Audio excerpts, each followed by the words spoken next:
Listen, babe. Oh, yeah. It's alright, alright, alright.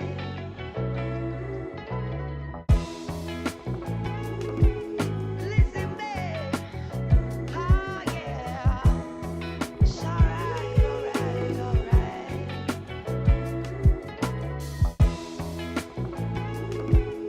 Listen, babe. Oh, yeah. It's alright, alright, alright.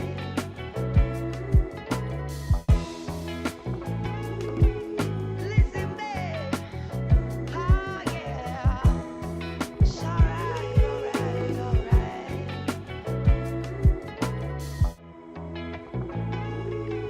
Listen, babe. Oh, yeah. It's alright, alright, alright. Listen, babe. Oh, yeah. It's alright, alright, alright.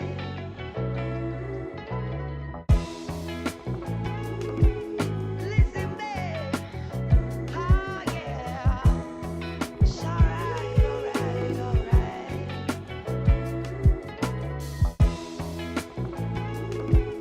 Listen, babe. Oh, yeah. It's alright, alright, alright.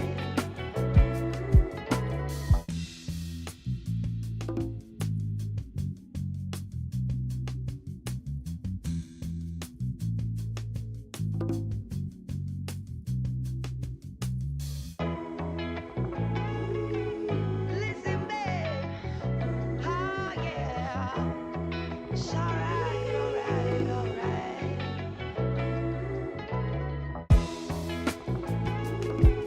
Listen, babe. Oh, yeah.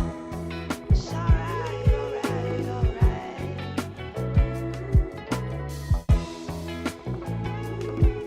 Listen, babe. Oh, yeah. It's alright, alright, alright.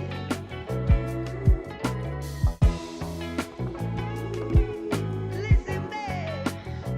Oh, yeah. It's alright, alright, alright.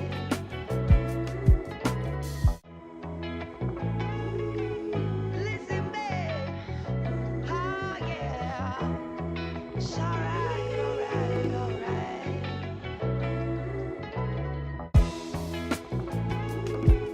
Listen, babe. Oh, yeah. It's alright, alright, alright.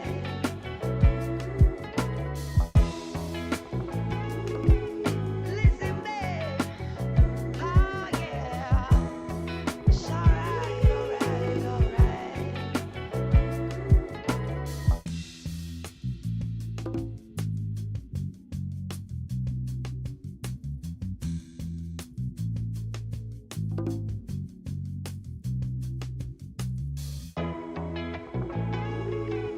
Listen, babe. Oh, yeah. It's alright, alright, alright.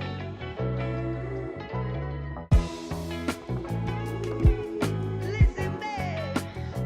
Oh, yeah. It's alright, alright, alright.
Listen,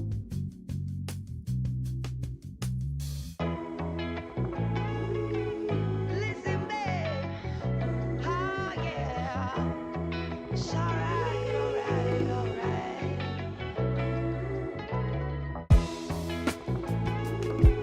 Listen, babe. Oh, yeah. It's alright, alright, alright.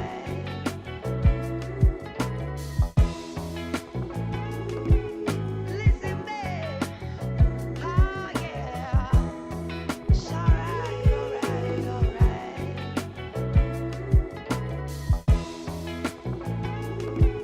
Listen, babe. Oh,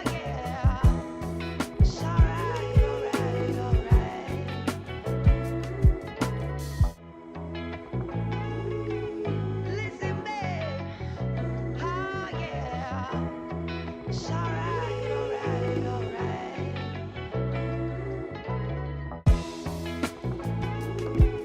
Listen, babe. Oh, yeah. It's alright, alright, alright.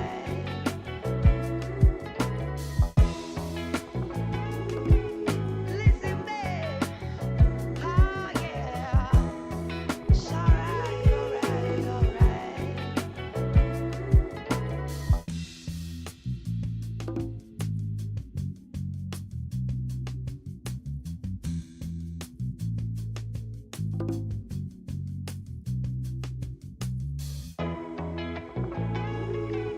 Listen, babe. Oh, yeah.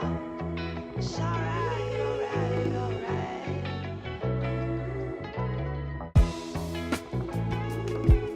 Listen, babe. Oh, yeah. It's alright, alright, alright.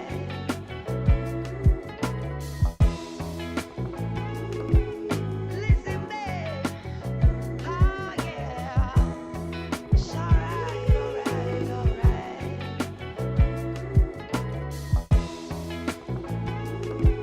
Listen, babe. Oh, yeah. It's alright, alright, alright.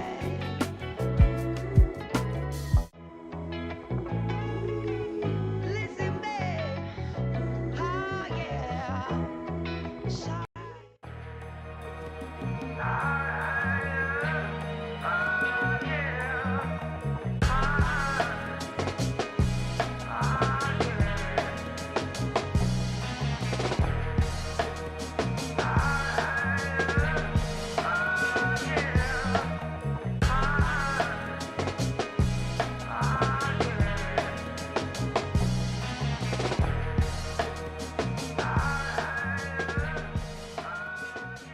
Happening? What's popping? What's good? What's going on? What's the deal? What's the word? Welcome to another episode of Hope Academy. We are excited to be here. We have another dope class for tonight. We're going to be talking about a lot of topics and regurgitating. We're also going to try something new too. So I'm excited about it.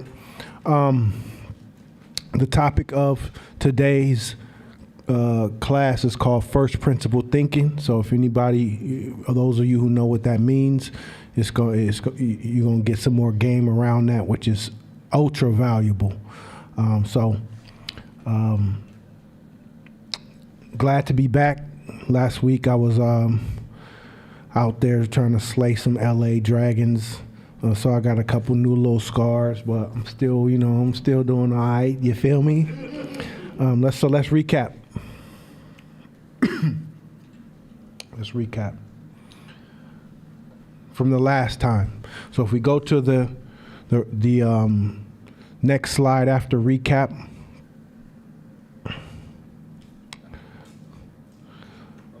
One more. There we go. So, as an entrepreneur, there are no guarantees. As an entrepreneur, there are no guarantees. So there's a saying, I don't know where it came from, but it's called trust in God and tie your camels. So to get in more detail about this, how many of us in this room, we want to be free, some sort of freedom. We want to get money. We want to be an entrepreneur. We want to do certain things because we want freedom.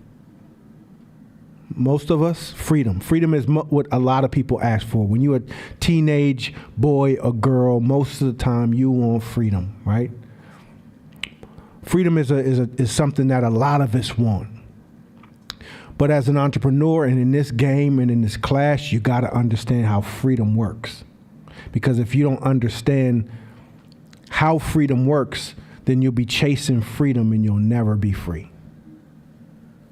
Got it? So if you think of freedom as this thin line in the center, thin line. And then on the left side of freedom, there's discipline. And on the right side of freedom, there's discipline. Okay? So thin line in the middle, and then there's discipline on this side, discipline on that side. But there's slight differences in discipline. Once the left side is self-discipline. The right side is being disciplined. Left side, self-discipline. Right side, being disciplined. And right in the center is freedom. Okay? Now, halfway, so think about a long rectangle. Right in the center of that rectangle is this thin line of freedom. And one side is self-discipline, the other side is being disciplined. Everybody got it so far? Okay, now here's one more element to it. You go out halfway in between both sides of that rectangle, and you make a line. And that is the illusion of freedom. So there is an illusion of freedom on either side of that line. Now, what's the difference between self-discipline and being disciplined? Self-disciplined is, that's the price that the small percentage of us who are out here performing, entrepreneuring, making things happen, that's the price we pay for freedom. Upfront. It's an upfront cost. It's an upfront cost. The closer you get to that line, you start to feel free. But us smart entrepreneurs know this still ain't freedom. There's $1 million in my bank account, but that ain't shit. I ain't celebrating. I don't give a fuck. I'm still working. I'm still going after it. People coming up to you saying you're the greatest, you're the best. If you continuing to pay that price of self-discipline, none of that's getting to your head. You don't care, thank you, and you keeping it pushing. You going back. Your humility is high and your ego is low, all the way till you get to that real freedom. Now, sometimes people stop and like bask in that illusion of freedom because it feels good. It feels good. You can play big bank, take little bank anytime you want. But it's false sense of freedom because your runway isn't infinite. You haven't hit the point to where you don't have to ever work a day in your life, and or you haven't fulfilled your mission, your purpose yet. So you got work to do, right? But on that side of the freedom line is small. There's space to kick it. We can chill. We see each other. We can run around. Now on that other side, that's where it's packed full of people. It's packed full of people because they don't want to pay that price of self-discipline. So they're going to try to take their freedom they're going to try to run directly to that freedom space without no self-discipline. And guess what happens? When you do that, you get smacked by the system. And now you are disciplined by somebody. The state, prison, government, death, a job that you don't like. And now you wanted freedom so bad that you skipped all the self-discipline steps and now somebody else is disciplining you. Hey, you showed up 10 minutes late. I know, my car broke down. Well, policy says you got to be here on time. Well, my car broke down. I'm going to have to write you up. I'm a grown-ass human being. You have to write me up? That's the policy. You're being disciplined. That's being disciplined by other humans. It's the price you pay. You can only eat certain foods now. I can only eat these foods or else I'll die. Why? Because I diabetes. You have to, right? Because that's the price you pay. Not being disciplined over here, now you have to be disciplined by the system.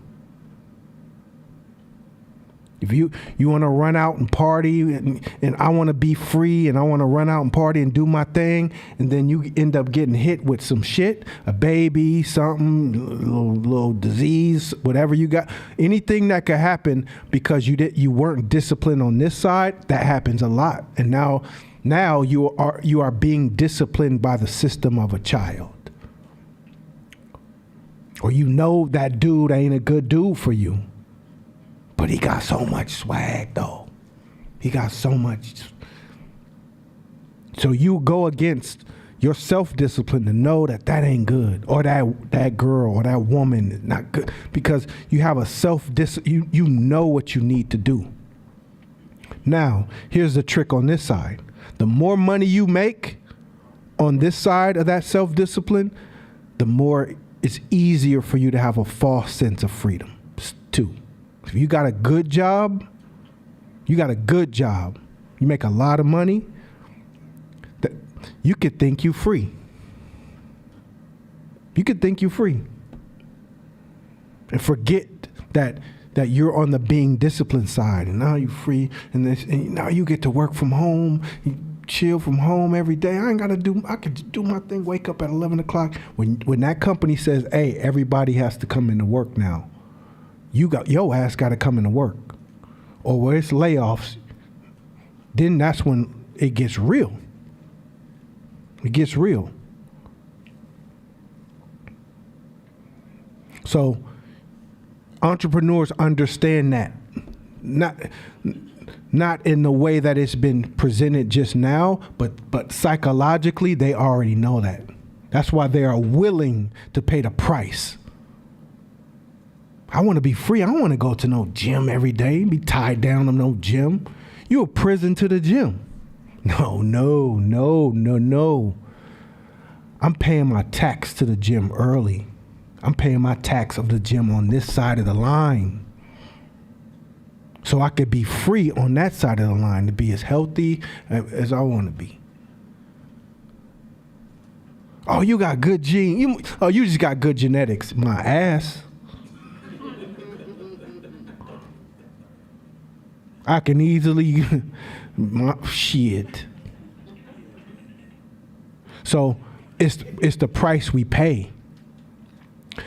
That's why in entrepreneurship, when you get to a certain level and you get to a certain economic level entrepreneurially, people on this side of the line tend to get a little entitled around you and start making it seem like you owe them some shit. When we know easily thousands of nights that I wanted to go out, I wanted to go kick it with y'all, and I chose not to. Easily in the thousands. Easily thousands of nights I wanted to get high as fuck and get away from my problems because I had hell of them, and I chose not to. That's me depositing on this side of the line. So I get more freedom. I get real freedom, closer to real freedom on this side, to that thin area where it's real freedom. It's fuck you money. That's what it's called. Fuck you money. What? I don't want to do that shit. I don't want to live. I live where you can do what you want to do, live where you want to live, eat what you want to eat, drive what you want to drive. That's what kind of money that is. That's what kind of freedom that is. But that's just monetary freedom. That's financial freedom. If you're depositing, if you're disciplining yourself on the other pillars mentally, physically, spiritually, emotionally, and financially, man, your freedom is immense. Right? So understand that. Understand what freedom actually is. Understand that there is an illusion of freedom, and understand that you can only pick two sides, baby. You can only pick two sides. Whether you decide to be disciplined, or you getting disciplined by some sort of system. And if you are a natural wolf, then it irritates the hell out of you to be on this side of the line. Oh, it's like chalk on a chalkboard. Some of you have to do it, but it's like chalk on a chalkboard. Any questions on that?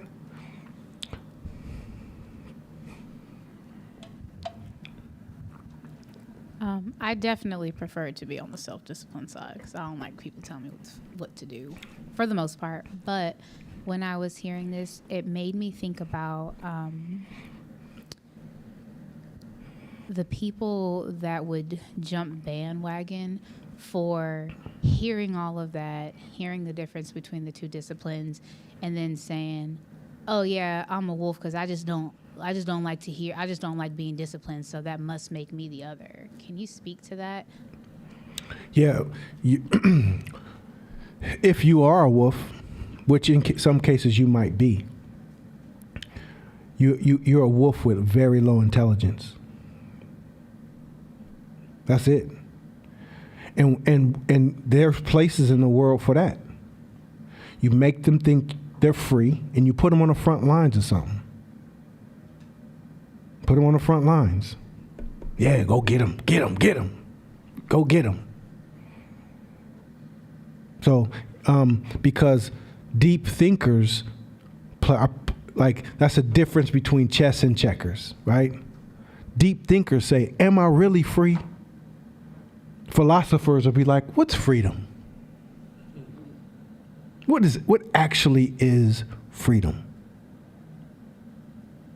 And so when you dig deep down and ask what freedom is, and your position here as a human on this earth, and you want to position yourself to be the most free you can be, then you will realize over time and experience and wisdom and making wrong decisions, and that true freedom, everything, especially true freedom, requires a price.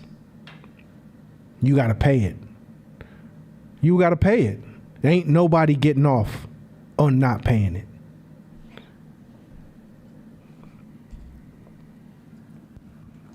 The question I had was the two sides, the self-discipline and the being disciplined. So in the being disciplined side, does that lead to freedom, or only the self-discipline side? Being disciplined, you're stuck over there. You're in purgatory over there. That's your consequence. Yeah. Now, the best you can do is that you can scoot your way to the illusion of freedom. You can get close to the loop, but you'll never. That's the consequence, because somebody else is in control of your destiny. They control your cards, and some of that there's no getting back. Because that's kind of how life is. It's a cold game in life. So some of that's no getting back. Some of it is like you can win your freedom, because most of us, if not all of us, have been on that side of the line. Absolutely been on that side of the line. And what's the price to pay for that? There's a price. It's called self-discipline. So you got to get ahead of the discipline that's already being instituted. Get ahead of it. I'm waking up early. I'm reading books. I'm reading more books. Oh, these are the books that they're giving us to read. I'm reading all the books around it. I need to get ahead of it. Why am I getting all these credit card offers and you've been pre-approved and all this shit? Let me do some research. No, I'm not doing that. I'm paying my credit card bills off. Yes, that shiny thing is dope and I want it, but let me not.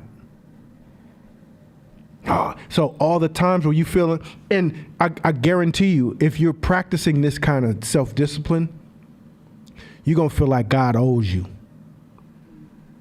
God, you seen what I just did, God. You better double back on me. Because I just said no to that. Because that's when you feel like that, that's when you know you're putting in, you're depositing, you're moving, you're depositing, you're paying the price. Now, the more discipline we get, more freedom we get. More discipline we have, more freedom we have. All aspects. And it's tough. One aspect is tough to do. It's tough to do. So this takes me to the there are no guarantees part.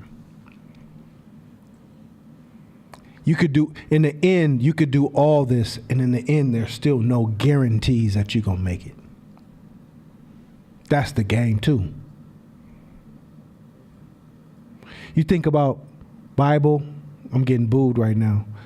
You think about the Bible. The Bible says one of God's favorite people, Moses, right? He did all this stuff, risk his life, risk his whole life, his whole livelihood to take these people out of a place, Egypt, to the promised land that he couldn't even go to. What? Ain't no guarantees. Probably was a sign on the outside of the promised land. Ain't no guarantees. God. It's a cold game. Right? Ain't no guarantees. You could still fuck shit up. Or 1 degree off, or mess up in the end, or blow it, or still ain't no guarantees. That's how the game go. If it was guarantees, I wouldn't be here. I'd have a rap career. Ain't no guarantees, right? So that's why we say trust in God, tie your camels, because it goes back to what we talked about before. If you the type that you think you can sit on your couch or on your chair or whatever and just pray shit into your life, it ain't gonna happen. I found the origin. So it's a hadith from the Quran. The Prophet asked a Bedouin, he said, "Why don't you tie on your camel?" The Bedouin said, "I trust in Allah." The Prophet replied, "Tie your camel first, then put your trust in Allah." There you go. It's Quran. It's from the Quran. I knew I just forgot. Tie your camel first. There's a story. Again, I don't remember the origin of it, but it was about a man who who went to this barren field, nothing, desert in this barren field for miles, hundreds of miles. And so what he would do is he would water this square area of a barren field. He would water it. And soon it would start turning moist in that area. So then he started planting seeds and flowers in that bare area. And guess what? Soon stuff start growing. Plants start growing, flowers, trees start growing in that area. So that area started attracting animals. So now it became an ecosystem for animals, deer, birds, things of that nature. And it became kind of like a attraction for people in the surrounding cities. They come in and be like, this is amazing. Like all the barren place, you have this beautiful forest here. So one guy came, lightweight kind of hater kind of dude. So he's like, yeah, look what God did for you. And he was like, yeah, man, you should have seen when God had it by itself. We're saying when God had it by himself, it was a barren land. It took the human part too to make it look like that. So you don't discredit the human part of the job that you have to do. So stop sitting back praying and thinking that's all you need for your business dreams to come true. It's not gonna happen. Oh my God! It's good to trust in God. Absolutely, whichever one you choose. Because I for sure do. I'll be praying my ass off. But 100% of the work I do. 100% of the strategy I think. 100% of, I try to give it 100%. And you should too. Because that will ensure you that the co-creation of what your purpose is for will happen. Because it ain't gonna happen by itself. Need you. Next slide. All right. So, being that this is the last class of Ego as an Enemy, who wants to be a millionaire? Who wants to be a millionaire? Anybody already a millionaire? Who? So, what we gonna do is, let me see, how much money I got.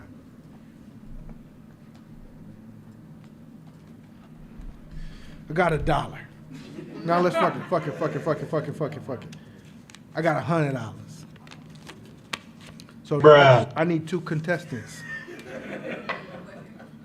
Kaja and Shakina. Let's go. So I'm gonna ask 5 questions from past from past Ego as an Enemy, and whoever answers the most questions right gets this. If y'all both get it right, I give you both $100. If you both get the same amount right. All right?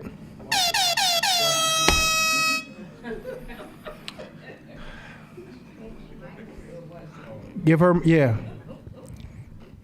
Now, whoever raises their hand first on a question. And I'm going through deep shit. So I know y'all have taken notes. Chachi, you look stuck. What the fuck is going on, Kaji? Okay. Now, some of these are going to be, and I'll tell you what they're going to be, whether you finish the sentence or you give an answer, okay?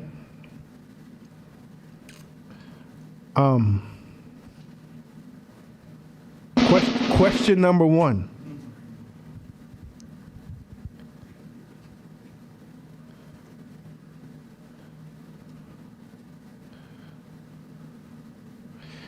If you recall the class on spectrums and perspectives, finish the sentence. Just like humans and animals can look at the same subject but be completely differently, but see completely different colors based on how their eyes function on the light spectrum, whatever mode we are in determines what we see in the world. Whatever you believe. Go ahead. Whatever you believe is what you will see.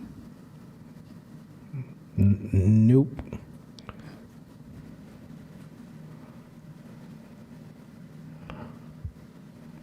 I don't recall the exact words, but I'm going to just take a shot and say is what you create. Nope. Next question. Next question. Can you tell us the answer? You're right. Whatever you believe, you're right. Oh.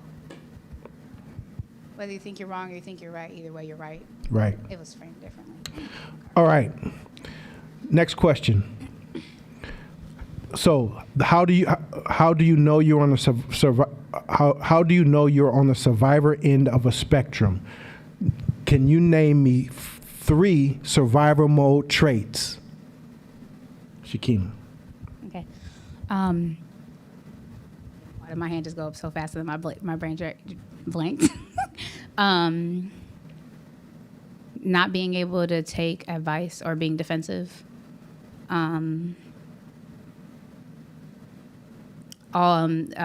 Being like aggressive behavior, not being able to like catch yourself and doing a lot of postmortems. Quick to anger, not being able to receive feedback. Quick to anger is 1. You got 1. Oh, you're like looking for like specifics of what was The listed list. on there? Yes. Okay. So quick to anger.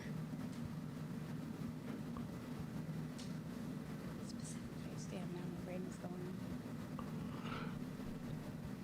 Pause. You can go, and then you can also look through your notes. I'll take notes. Quick to anger, Okay, that's a good one.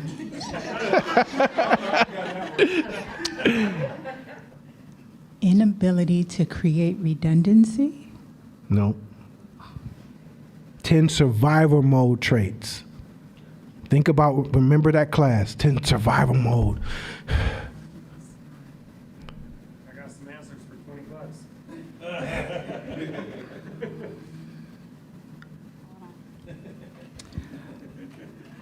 I like that. Okay. Wait. 8. Found my notes. Oh, wait, damn it. That was that class, but that's not the picture. 10 seconds.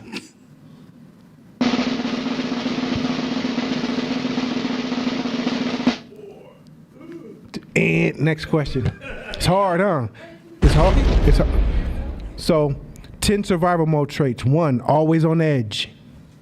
2, lack of focus. 3, can't remember things. 4, caught in the micro.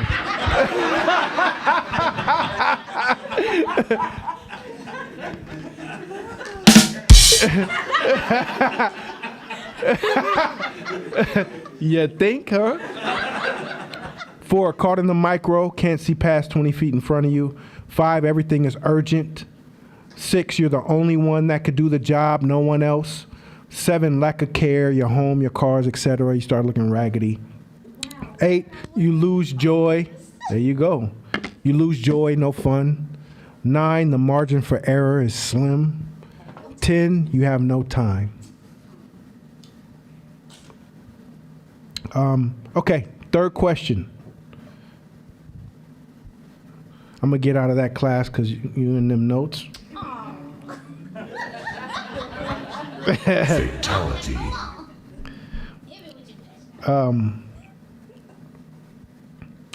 Okay. Let's see. Now,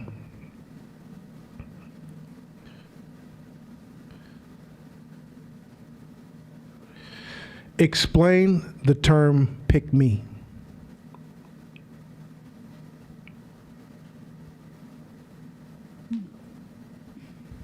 Shakina.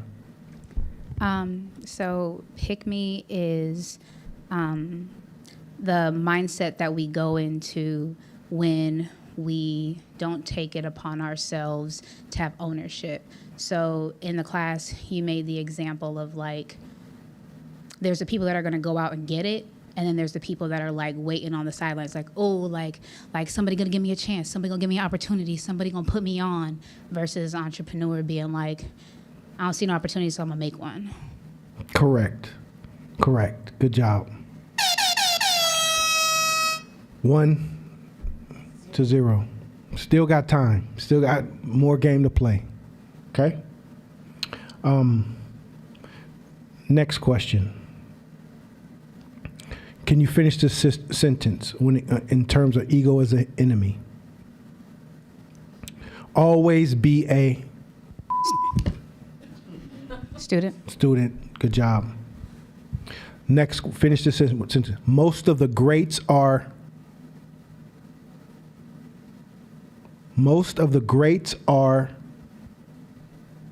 don't know if this is right. Lonely? Nope. Damn. Can you respond?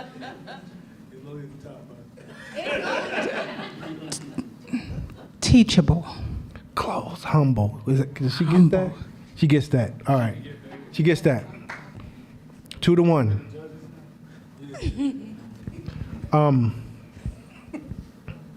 Now, next question.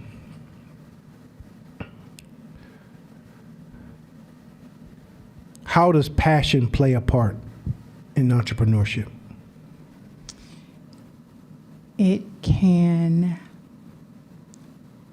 It can make you be in the technician role because your passion will keep you tied to the day-to-day tasks versus the broader strategy.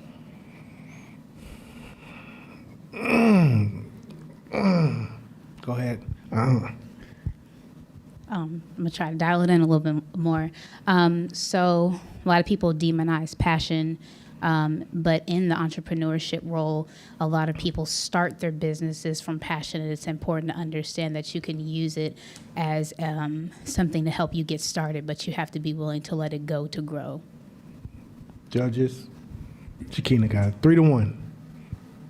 Okay. 2 more questions. 2 more questions. Let me find me a good one.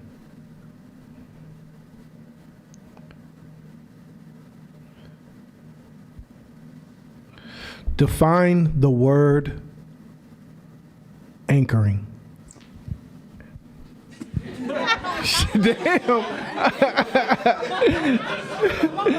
My shoulder was anchored to my body. Damn.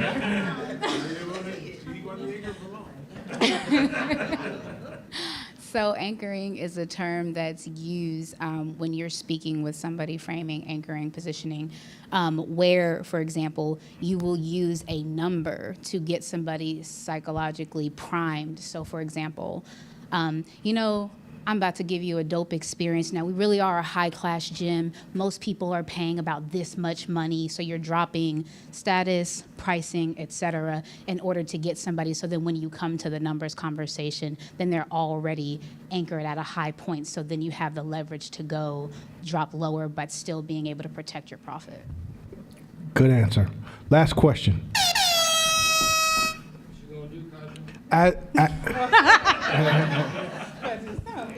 As an entrepreneur, your job is to be of.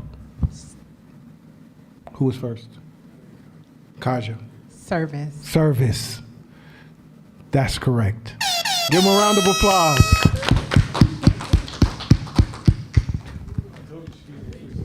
Come get your bread. Hey. Hey, hey, hey, hey, hey, hey. Good job. Good job. She was gonna be like, so who won this 100 and whoever come and got it was the person that got it. Y'all already know that. Y'all already know that. I already knew y'all already knew that. That's too easy. But the whole goal is not about the $100.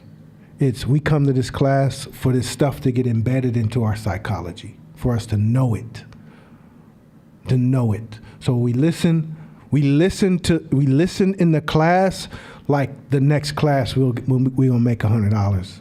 Because you know why? You're gonna make more than $100. You're gonna make millions of dollars if you really listen to the point to where you know it and it's embedded in you. Because you won't be doing this in a class for 100. You'll be doing it in your business to customers. You see what I'm saying? So learn with that kind of intensity, so that when the time comes, it's like it rolls off. It's easy. You could teach this shit because you do it. Cool. We might do this again sometime. But was this fun? All right. Next slide. So. Again, ego is it. This is it for Ego is Enemy. We spent 6 months on this, but it was on purpose because our egos is fucked up. And it's allowed us to really dive deep and to play with this and to go back and forth and to really dig in on finding the root causes and get to the point to where we have at least an understanding that this is a lifelong journey with our ego. You can't read a book one time and be like, yeah, my ego cool now. Hell no. It starts to give you awareness around the fact that your ego you tripping, and your ego is running your life. It goes back to the example about freedom. If you are hijacked by your ego, what do you say to me? You got me fucked up. If you that kind of person, because your ego is leading your life, you are a slave to your ego. You're not free. You're not free. You're at the mercy of everybody around you. Everybody around you, you're at the mercy of. So you're the type of person that says, I hope I have a good day. I hope I have a good day, which means I hope nobody fucks with me today. I hope nobody says some slick shit to me. I hope everybody drives perfectly around me. I hope my boss leaves me alone. I hope everybody's nice to me, and I will have a great day. And when do that happen? Never, especially when you say that. Real talk. That means you are at the mercy of the outside world, and you a slave to your ego. You'll never get to that place. You'll never get to that place. It's a tough life. I've been there too many times. 2014 and back. I had the biggest problem with my ego. And it led me to so much drama, unnecessary drama. And I always had to rely on other people to treat me good for me to be in a good mood. The other side, you're so free. You're so free. That's cool. You get honked at, that's cool. My bad, bro. I'm still having a good day. You can't knock me. It's hard to knock me off my pivot. Not saying this in my, you can do it, but it's way harder. So that means the probability goes up of me having a good day. You too. That's why this book and us pressing this every week was so important. Remember the Survivor episode, the episode of Survivor, where we talked about survival mode, how our survival mode is on, and all those 10 traits is what keep us from really pressing the gas on the successes in our life.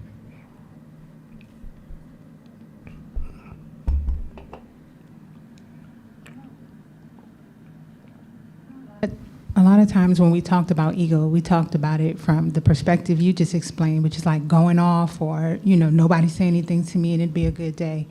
And I started to realize recently that I don't know if it was an ego manifestation or if it was just like a stories manifestation, because it was the exact opposite.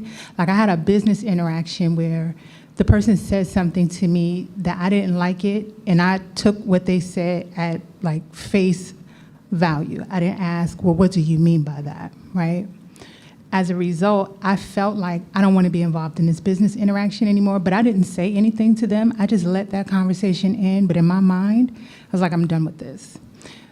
But I didn't communicate that to them. So when they came back to finish the transaction and found me in a very different place, well, then we had to have the conversation, and like, that's not what I meant. So we had to walk it back, right? So is it ego when something happens, you don't like it, and rather than to address it, you just check out of it? Absolutely. That's 100% ego. 100%. Because ego is a queen of assumptions. Ego is a queen of assumptions. Void of ego, you need context. You need questions. What did you mean by that? Can you say that one more time? What did you mean? You could have clarified that at the very beginning. So what ego does, it makes assumptions and then you react from the assumptions. And your reaction is the three things. I wish that was one of the questions. What are the three things you do when your ego is afraid? You fight, you freeze, or you run. So when you say, I check out, you checked out, you dipped. I'm out. I'm out. And that's what we do naturally. We will run, we will freeze, or we fight. And so absolutely that's ego. And it's not like now tomorrow you'll have a better conversation, right? That's not realistic. It's more than likely you'll do it again, but you'll be like, damn, I just did that shit again. But you're like maybe 60 seconds after it's over. And then you're just nudging the time to the left. And then when you feel the feeling, oh, I want to run. Oh, let me ask a question. I'm making assumptions. And then one day you'll get it. And then once you get it, oh man, it's the best day in the world in that moment for you. Because now it's almost like if you were ever a video game fiend like I was as a kid, and you were stuck on a level for a long time and you finally beat the level, is that feeling. I just beat this level of the video game. And every time it happens again, you want to keep doing it. So absolute, and you're right, that's a great question. Not necessarily in the context of somebody driving, but in entrepreneurship, we do it all the time. Man, you sell earrings, customer says, I don't like those earrings. Well, you're not my customer. You go to their business plan, who's your demographic? 40 plus black woman. 40 plus black woman. Oh, but you not my customer. Because a lot of our ego wants to protect us. It's just there to protect us. So it's going to do whatever it got to do to protect us in that moment. And most of the time, what works is it raises up our emotions. So we fight, flee, or freeze every time. Check out, leave, mentally leave. And I still do all three. I'd still do all three. And I'm working on it to this day. It's a tough road, but like my life gets better the more of that more of those levels I defeat. We need more questions on any particular things as we move on, any particular things about the last 6 months that stood out to you?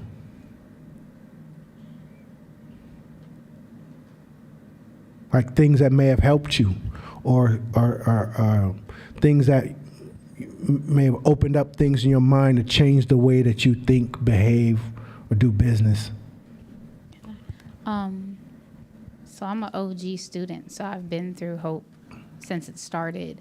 And the two things that I think were greatly brought to the table by U-Court that were hella impactful for me were the deep dives into the survival mind and the spectrum conversations, because most entrepreneurs that are being intentional about being an entrepreneur are not the common folk. They're the people that are on the outskirts. And it's very easily, when you're in isolation, to tell yourself stories because you don't have very many people to compare yourself to and to have a grounding. And so I found that it's super easy to go into black and white and not explore the gray areas, and to lean into the cognitive distortion of just like that all or nothing. Well, I'm doing better than majority, the 90% of the people, so I must be cool, I must have my shit together. And so viewing it from the perspective of a spectrum that is modular, that you can float in and out of depending upon your headspace, really opened my eyes to see that it wasn't a set in stone or stagnant state of being or arrival point, that it was something that was fluid, and that has immensely impacted me. So that dope. was fire. Thank you. That's dope. Okay, next slide.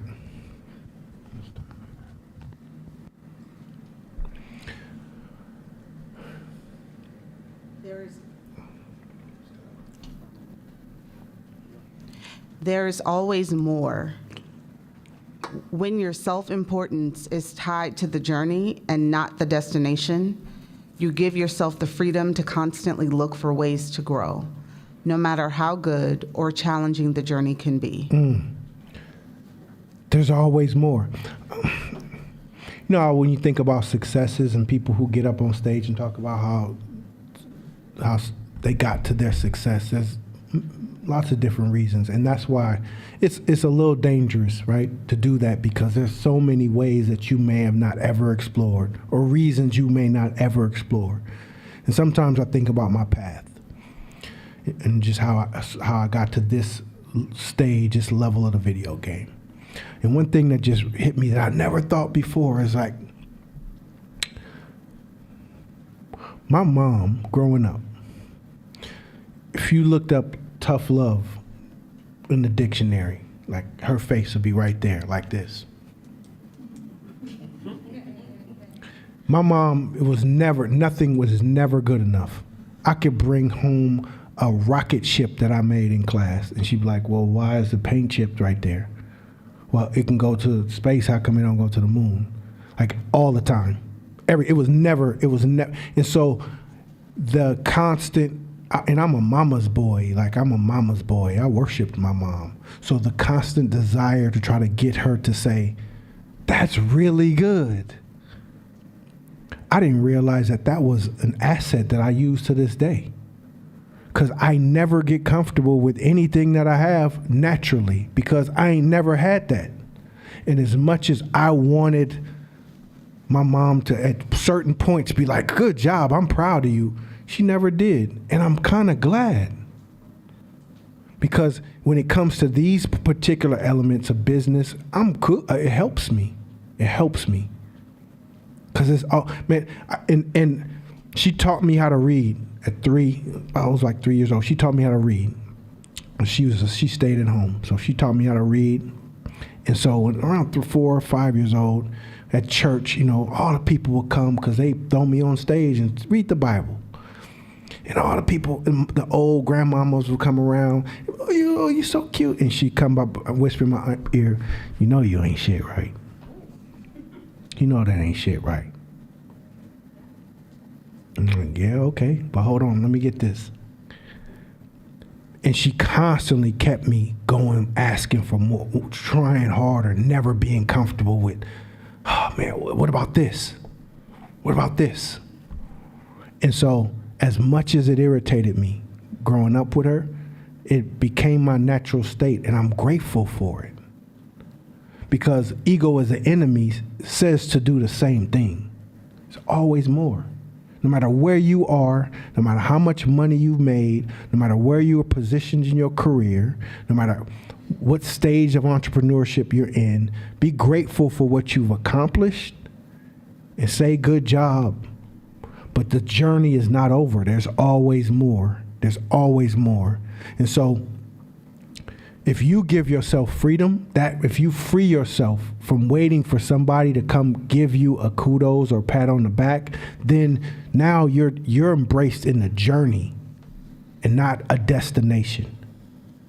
You're embracing the journey and not the destination. And so it keeps your eyes clear. A lot of us, and the cold part about it is, like, I love my daughter so much. I love my daughter so much. I want to spoil her so bad.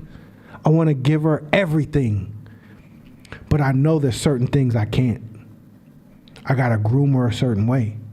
And the hardest part of self-discipline is to nudge her like that a little bit. Good job, but let's keep going. Good job, but there's more to learn. Good job, but keep learning. Yeah, you're doing good. What was good about that? Well, the good part about what you did is the fact that you kept trying, you didn't give up. I don't be like, oh, you're the best reader in the world. You're the best nothing. No, because I don't want her getting caught in that mentality that a lot of people around us are in. That's why a lot of the people who want to be entrepreneurs, they want awards for every fucking thing. They want plaques for everything. There's a whole side of entrepreneurship right now. It's funny as hell.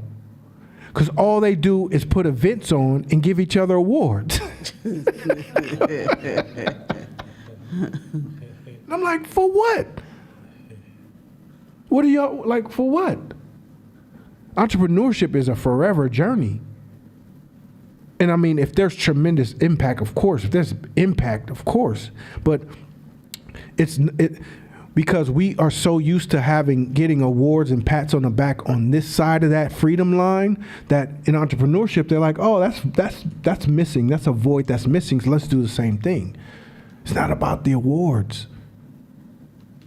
It's about the journey. So you got to adopt that mentality. There's always more. There's always more. For those of you out there who are pushing the line and you generating revenue and you feeling good, there's always more. There's always more. I remember a time when I made my first hit, 10,000 a month, right? Back in the fucking 90s, everybody's goal was to make 10,000 a month. That was the number back then, 10K a month. So I bust my ass for years trying to get to that number, and finally I hit that number. Ooh. So now I'm feeling good about myself, and so I work out Castro Valley 24-hour fitness. And been up with a friend of mine, and we working out, and we do the same business. So he's like, yeah, how much you do in a month? And I was like, 10K. Yeah, 10K. And he was like, oh shit, man, here's my number, call me. That's it? Oh, I can help you, bro. I can help you, man, here's my number. And I was like, what? He's like, oh yeah, man. If you need help, bro, like you should be doing way more than that in this business. So, just that conversation alone, I started making more money. Just because I was hyper competitive back then. I was a competitive monster. So, I kicked it in gear, three gears, right? And once I found out what he was making, I realized why he said that.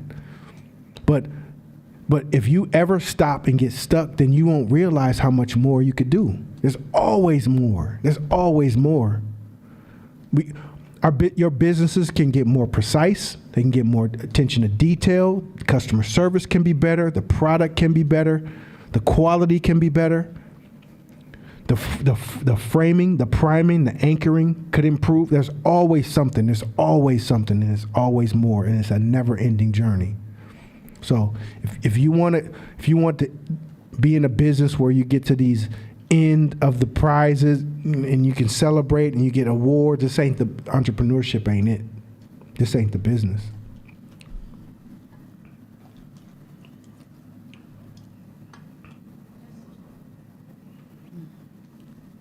I just wanted to share a quick story about an experience. So I got invited to sit on a panel this past weekend. I was really excited about it because I was like, dope. It's a Black woman's entrepreneur panel. This is going to be hella dope. And on the low end, I was like, if I get 2 clients, I'm happy, right? Because I'm like, hustling. No matter what happens, I'm trying to walk away with That's some why money, I love right? Shakira. That's why I love Shakira. But in my hopeful of hearts, because I'm always rooting for the underdog, I'm like, yo, I'm hella excited to meet some dope-ass entrepreneurs. Because I'm like, man, 120 Black women and they all got businesses.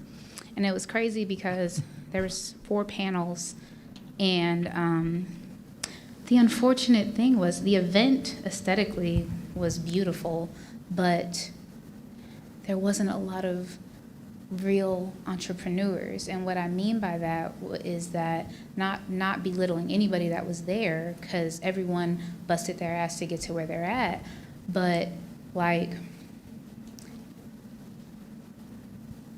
I learned more in hope than, like, there was no new gems, there was no profound things, there was nobody coloring outside of the lines. It was kind of just like a really cool crowd that was pretty, that got to talk, like pop their collar essentially. Like, yeah, I got a business. Yeah, I'm gonna talk to y'all about this.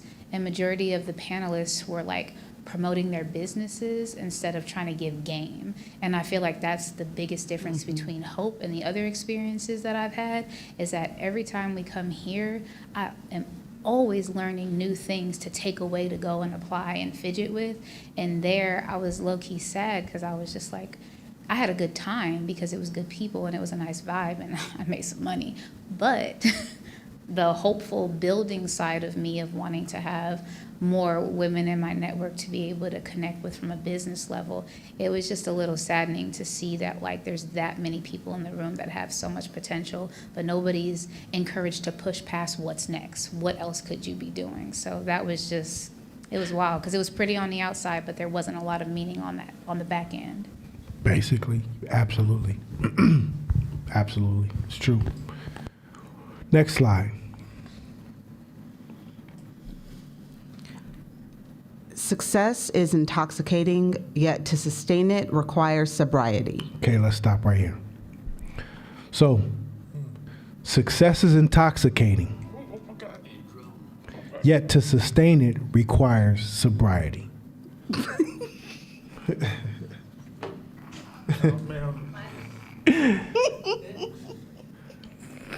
So, what does that mean? What does that mean? It means a lot of us, if you imagine reaching a certain financial level, say, I want to be rich, I want to be wealthy, I want to be a millionaire, I want to be whatever your number is, excluding the possibilities of you achieving that, most of the time we never factor in the fact that generating large amounts of revenue starts to become intoxicating to everyone. So the question that you have to ask yourself is, what is my strategy to stay sober during those times? Most of the times we don't even think about, we just want to get there so bad, we like fuck thinking about that shit. I want to make the money. But you have to factor that in because it will hit you from the back because it's subtle. Oh shit, here we come with this pause shit. I don't do the pause. Hey, ladies, take that how you want to take that.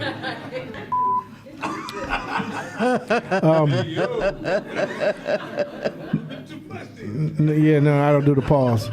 No. Okay, anyways. I just thought about that.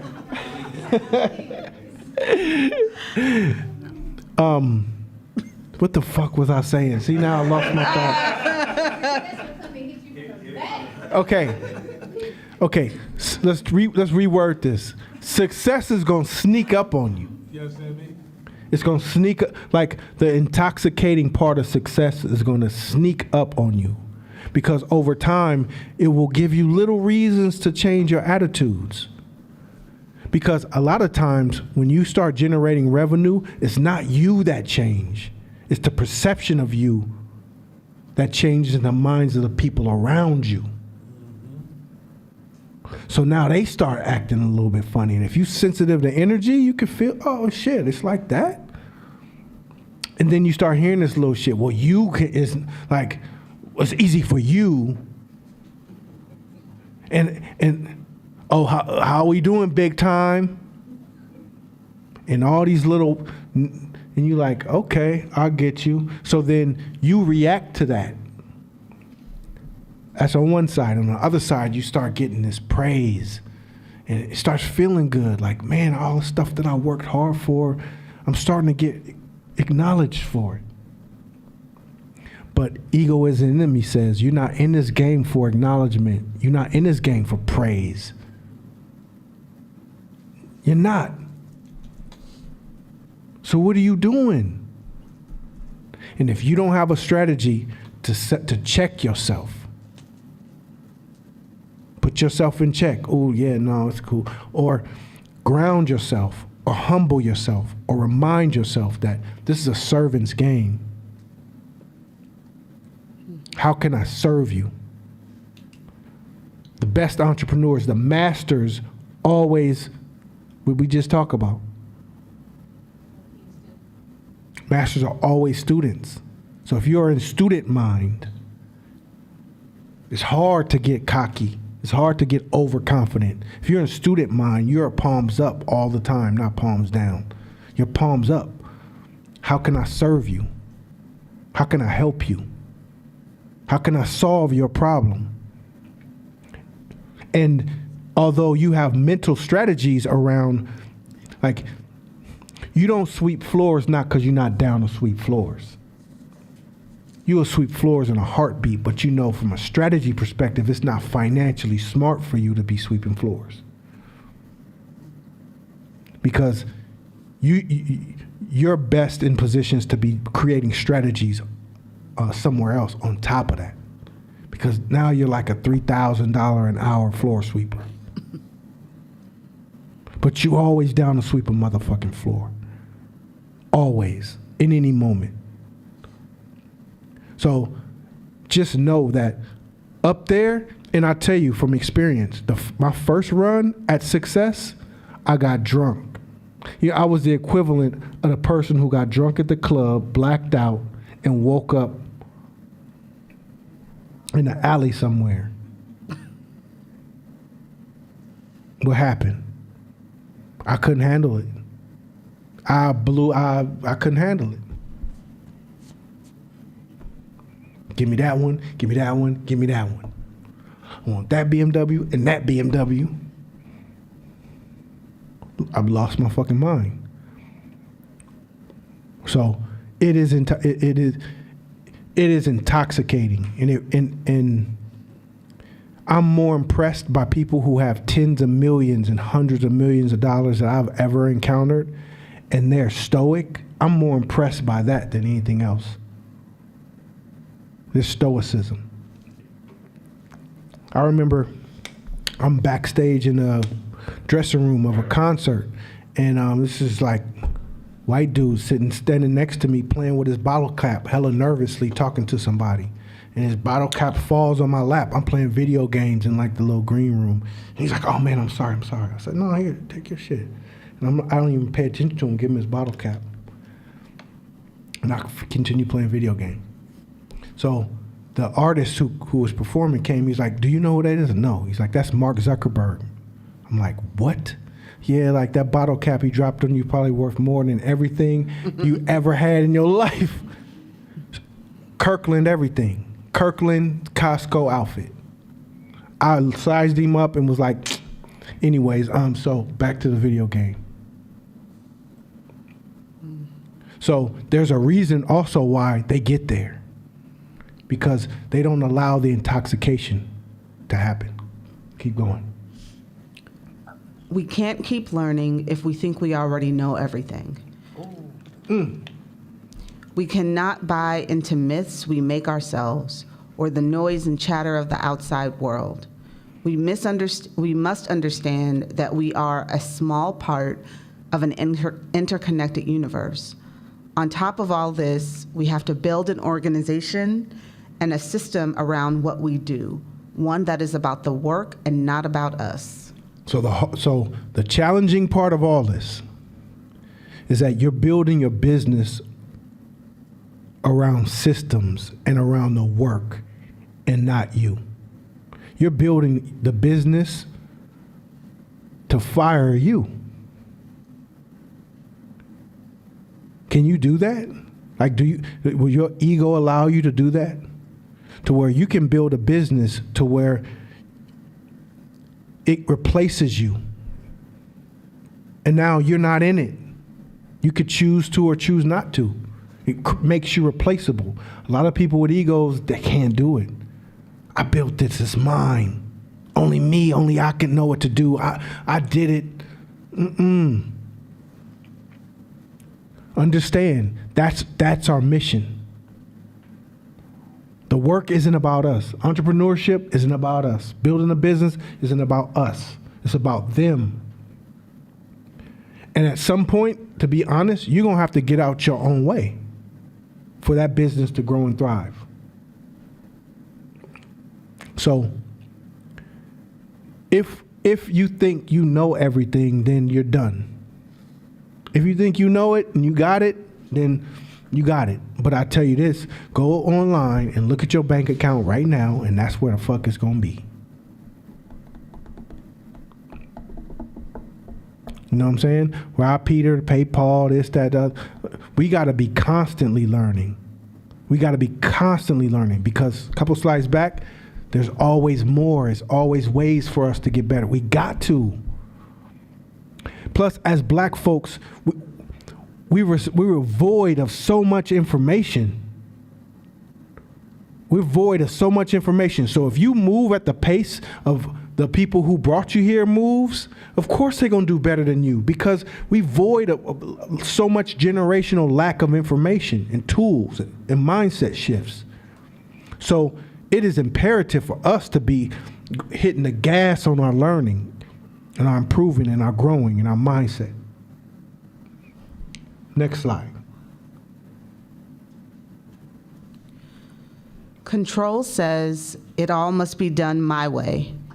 Even little things, even inconsequential things. It can become paralyzing perfectionism or a million pointless battles fought merely for the sake of exerting its say. It too exhausts people whose help we need, particularly quiet people who don't object until we've pushed them to their breaking point. Control. That's dope. Janet Jackson. So if you're a control freak, just know perfectionism and control is a mental disorder. It's a mental disorder. So if you got to control every detail, every single solitary thing, even the inconsequential ones, all you're doing is paralyzing your progress. And if you happen to have people around you who are helping you, you're creating little ticking time bombs that's going to blow up in your face. And your ego is going to be like, they tripping. They tripping. You know what so-and-so did? They just walked out halfway doing the... See, they ain't got no backbone. Nah, what happened was your over-controlling mentality, they were bottling it. And at a certain point, they couldn't handle it no more. So they said, I'm getting the fuck up out of here.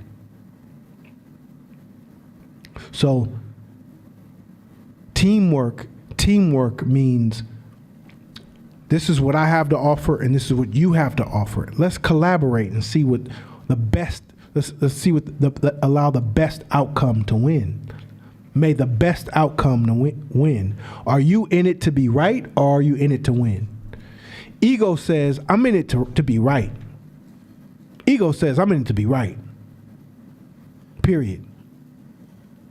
Because my identity depends on it. Who I am as a person depends on it. So I gotta be right. Entrepreneurship says, I'm in it for the best outcome. The winning outcome is the one that I want. And I don't have to be the one in the seat. You can be the one in the seat.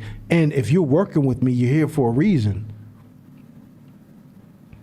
So, next slide.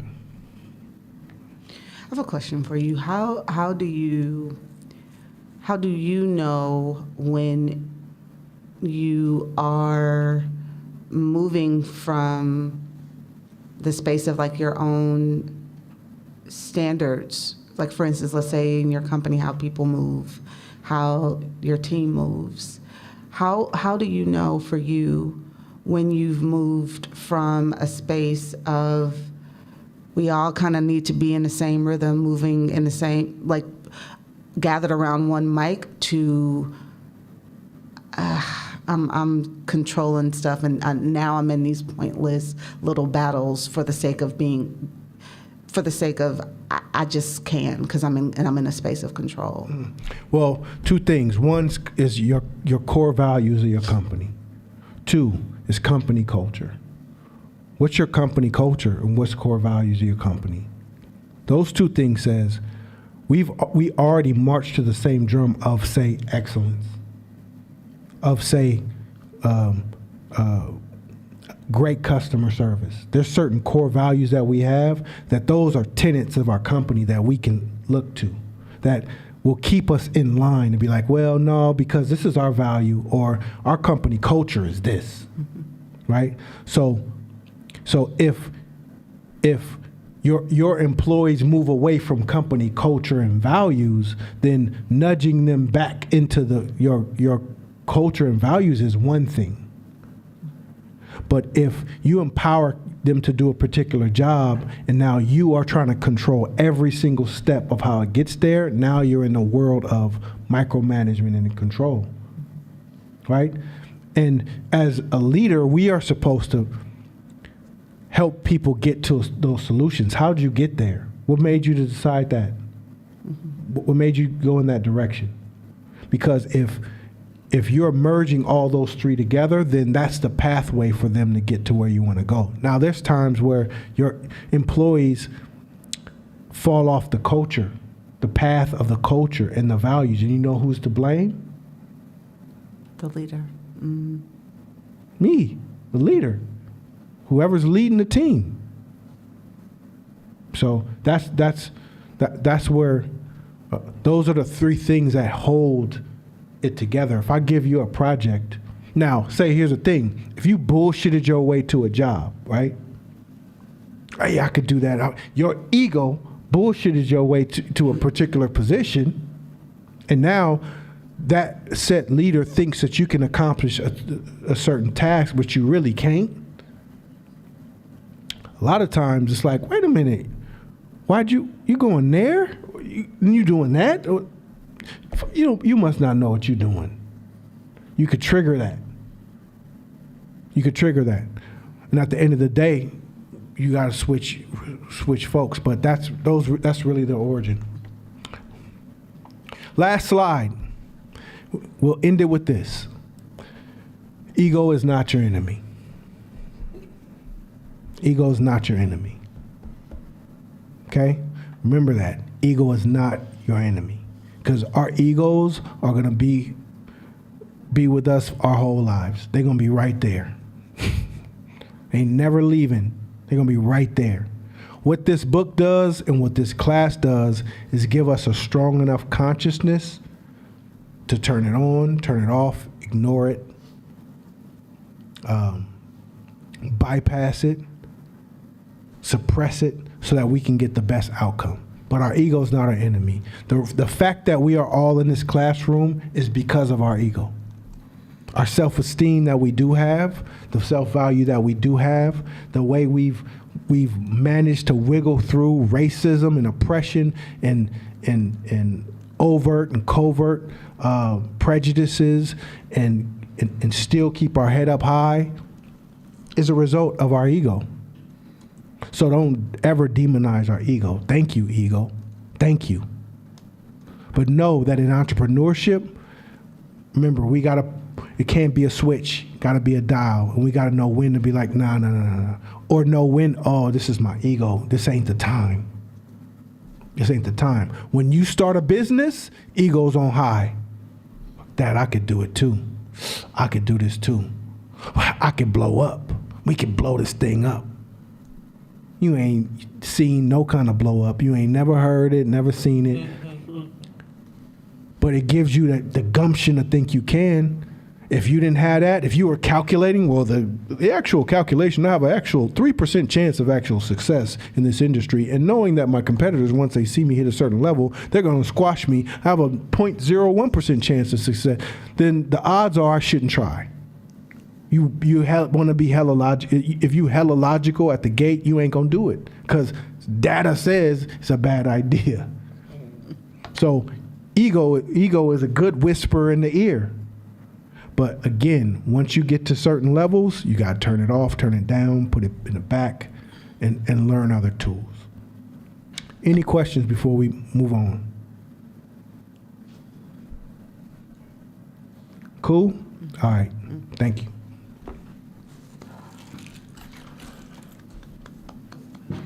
I hate Gisati. I really do. No, he ain't got to do that.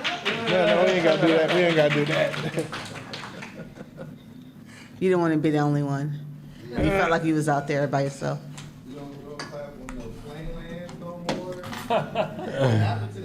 That's whole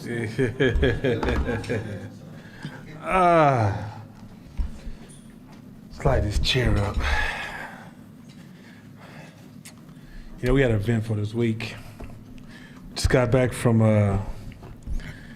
Claremont College's, Scripps College specifically. the team went down there and we had to help them update some of their values around social justice. I'll tell you one thing that was kind of cool.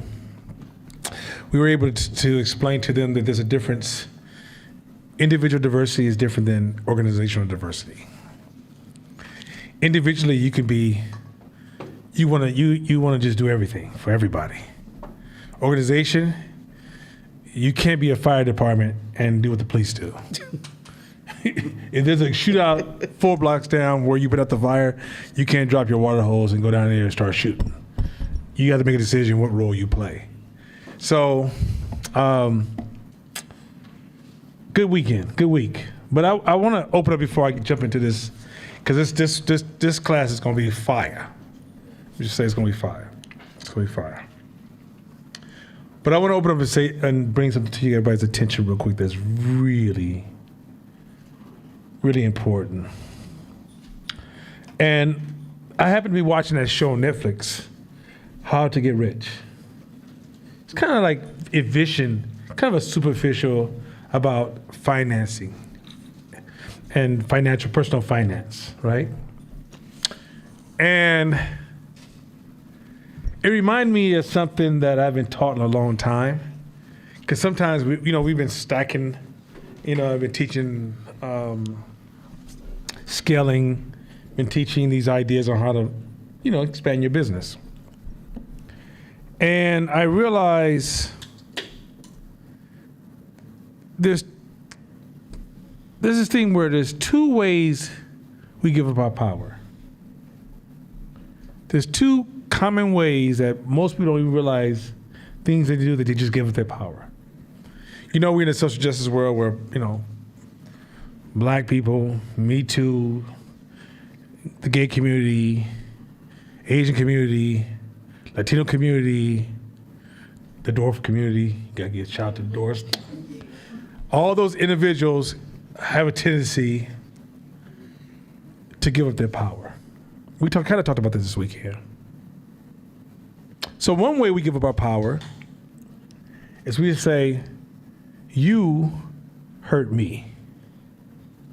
You hurt me. No, I didn't hurt you. You hurt yourself. You allowed me to, you took what I said and then hurt yourself. A lot of times we in discussions, especially in negotiation, this is so important. You might think this is really me being petty and nitpicking. But when it gets to negotiation and your money's on the table, you're gonna learn I just gave you a superpower. First rule, the phrase, you hurt me. What you said offended me. Don't bring my mood down. You did all that to your damn self. You took what came out of that person's mouth and you empowered it to hurt you. You took what came out of that person's mouth, you empowered it to bring you down. You took what came out of that person's mouth and you empowered it to offend you. The problem with that fragile form of communication is that when you're playing with the big boys, they're gonna hurt your feelings if that's your game. When you start to punch above your weight, I mean that you're trying to step into a different class of economics, you're the weakest one in the room. You're gonna hear a lot of shit that can offend you. But many of you give up your power when you blame others for how you feel. As a man, you, as a woman, you, as a straight person, you, as a cis, you, as a gay person, you, as a I go do dwarf, as a Latino person, you, right? The reality is that all of these phrases in this fragile form of communication, you're giving the outside world power to destroy you when they're not really destroying you, it's you destroying yourself. So if, let's say you go to somebody black, like me, you understand me? And you say, white people enslaved us. They held us down. They continue to create systems that are unfair and systemic racism continues to undermine all of our efforts. Now let's take the race dynamic off of that and put that in the entrepreneur world. That's called you getting whipped by competition. Now, why would I frame it as competition as opposed to a moral argument? Once you turn a defeat into a moral argument, it turns into personal trauma. If you turn it into a competition, if you was engaged in a competition and they won, your hope is still alive, and it may even create more motivation. But once you start saying they did this, they did that, they did this, they did that, and the end result is we lost, then that means that you're going to carry so much weight you have nothing left to fight. You almost throw the first punch getting prepared to be knocked the fuck out. You really swing with your eyes closed like, oh God, disconnect, oh God, I didn't hit nothing, oh God, I'm going out. That is literally how you are framing white supremacy as we sit here. So when you walk outside your house and you tell your significant other, you tell your friends, you hurt me, you gotta ask yourself, how did I allow them to convince me to hurt myself? They didn't hurt you, you hurt yourself. See, the world has to be perfect for you to break. You have this perception of the world so perfect that when people disappoint you, you break. But the problem was your world was too fragile in its mental design. You left no room for real humans, which is called this thing called imperfection. That means at some point, somebody's gonna step on your fucking dream. Just because. It's called human shit. Somebody gonna lie to you just because. Somebody gonna say some shit to you that you don't wanna hear just because. But yet, when you feel that you're so broken and the world's so fucked up, you can almost tell a person's like, man, this world's really fucked up. There's something way wrong with the way you're framing this world. You're gonna have to change the framing. So that's one way you give up your power. Is you say to yourself, you hurt me, you offended me. No, you hurt yourself, you offended yourself. Here's a second way that's invisible. So I was watching a show called How to Get Rich. And it was one of our gay brothers who was from Washington. He was super fabulous gay. Like he wore the most finest designer clothes, ate the finest foods, and went to the finest clubs. And he was spending more than he was making. His rent was only $800 a month, but he was spending $200 more than he was making a month, even though his total expenses was like $4,000. His total expenses was $4,200 a month, but he was only bringing in $4,000 a month. The show is pretty good because it gives you a chance to see that a lot of financial mistakes that we make, they're small, they're not big. So many of us are looking for big cost when it's the small things that get you, right? So at some point, he said, wait a minute, let's look at your finances. He says, your car note is $467 a month. He goes, that's good, right? He goes, no, that's not good. He said, why is it not good? He said, because your interest rate is 13%. He said, if you had good credit, what would your interest rate be? He said, about 3%. No, 6%. He goes, no, it'd be about 3%. He's like, damn. When you do the math, he's paying thousands more than what the car is actually worth because he's paying 30% interest. Mm-hmm. He's paying minimum payments on his credit cards. If you have a balance of $4,000, you pay minimum payments on your credit cards. How many years does it take to pay off that credit card? Not how many months, how many payments, how many years would it take to pay off that credit card? Anybody know? It depends on what your minimum payment. Huh? Depends on what your minimum payment is. About 25 years. The average credit card, if you pay the minimum payment, it's designed to pay it off for 25 years and make thousands off of you on the interest rate. Remember, 27% interest. That's insane. No, that's the fact. That's the hardest fact in the world, right? So he told the young man says, he looked at his school loan. He said, wait a minute, you have a school loan you never paid. His school loan was $200,000. His student loans. The gay dude said, I plan on dying with that shit. What the hell was that? What's that sound? What's that out there? Something shook the whole damn wall. Oh, the door closed. Okay, damn, we got them old school doors. You know, I'm leaving. Bam. Oh, God, Daddy done left again. Yeah.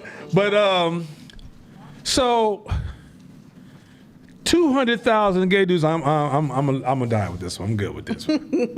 And the guy said, really? So at this point, you look at this Middle Eastern brother say to him, really? You gonna die with that loan? And you're thinking, if you black, oh, I can relate to that shit. That's 200,000. He ain't making that kind of money. He said, but this is where the invisible part happens. He says, but if you don't pay off that loan, you will always pay 13% interest on a car.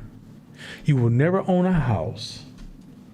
And you will always live at a certain level because you'll always be trying to catch up. And at some point, they're going to pull 15% of every paycheck moving forward, which means they're going to cut off a portion of your income for the rest of your life, for like 30 years. I want you to understand what that happens. All of a sudden, this person says, now mind you, he's won $150,000 from a game show. They sent him $75,000 first payment. He blew it all because he didn't feel like he was good enough. So he bought everything. He just went lavish, right? And the call part, before he received that $75,000, he received multiple eviction notices that he barely made rent on. So he got that $75,000. Guess what he did? I never had this kind of money. I'm about to go ball out.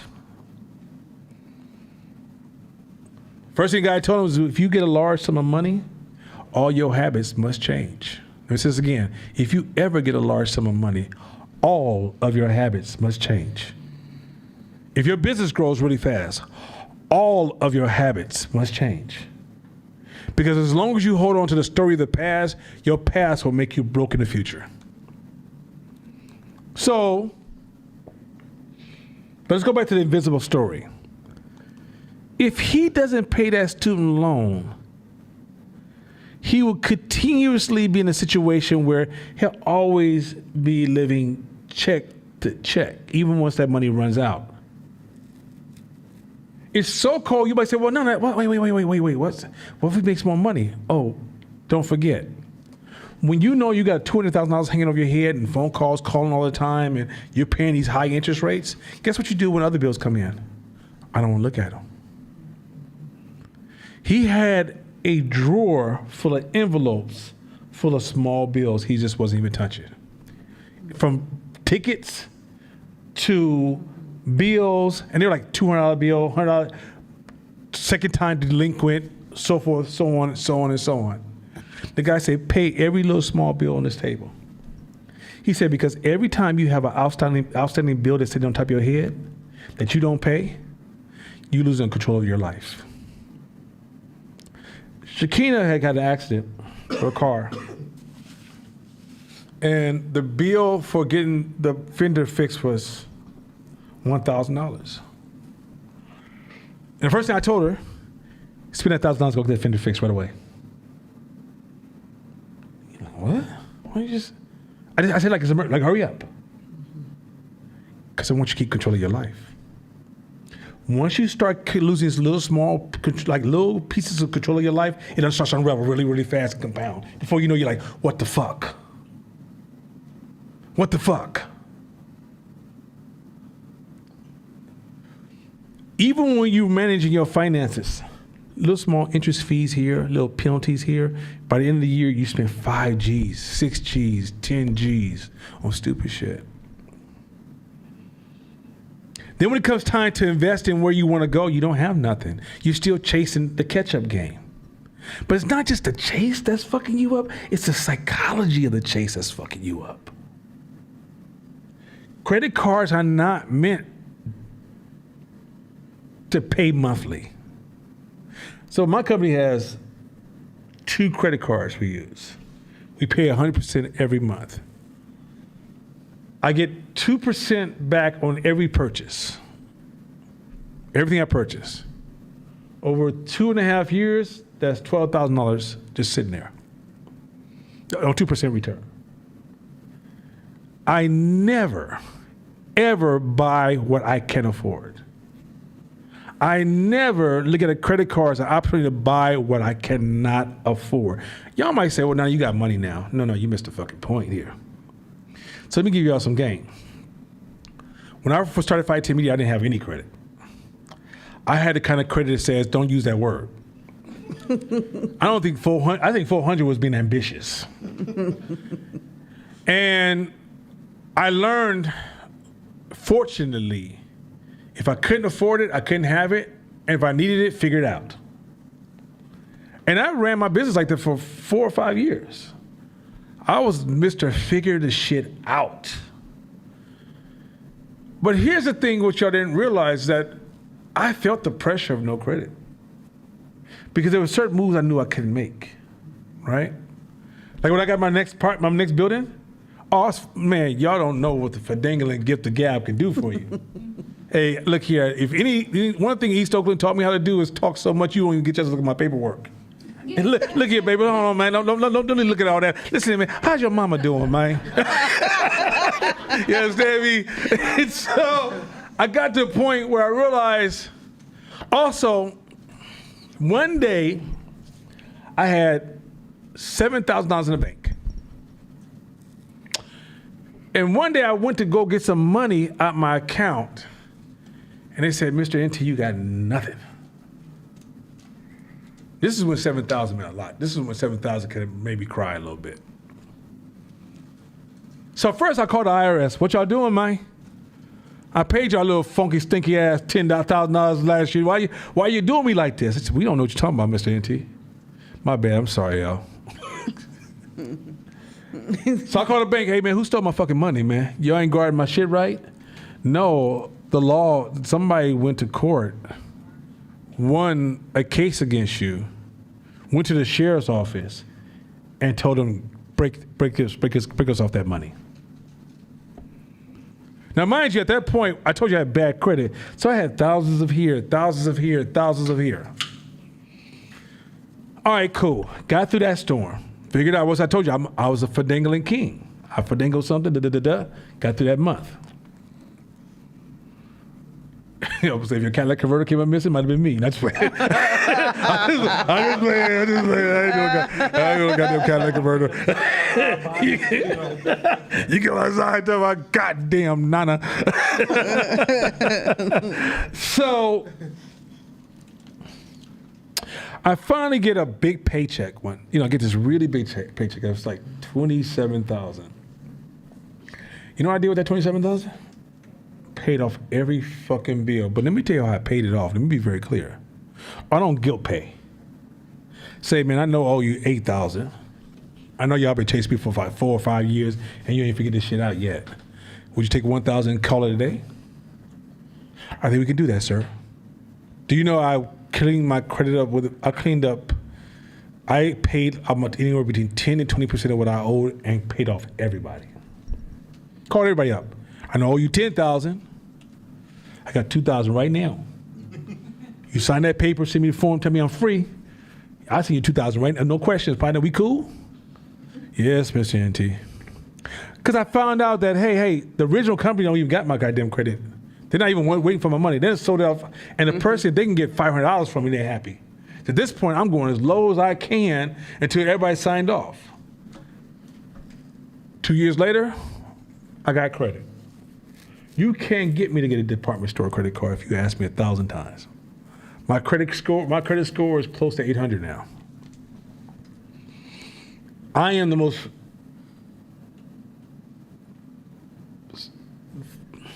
I'm not frugal, but I see the pennies.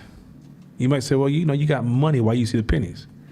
Because I see how small interest rates and small fees and small percentages add up to hundreds of thousands over time. And when I was poor, I didn't understand the game. And when somebody said, I only charge you 1%, That's fucking huge. I'm gonna charge you 2%. That's fucking huge. Also, I learned another lesson. I cut out all the motherfucking gimmicks. You see, this is the danger of no one's following you. I mean, that was when he said no one's following you online. Mm-hmm. Let's say you make a bad business deal because you're really fidangling some shit, right? Somebody say, look, if you just do this right here, whoop, whoop, whoop, whoop, you'll make some money. You'd be like, what? If I just join this multi-level marketing, Herbalife, or some makeup company, or some, something shit, MLM?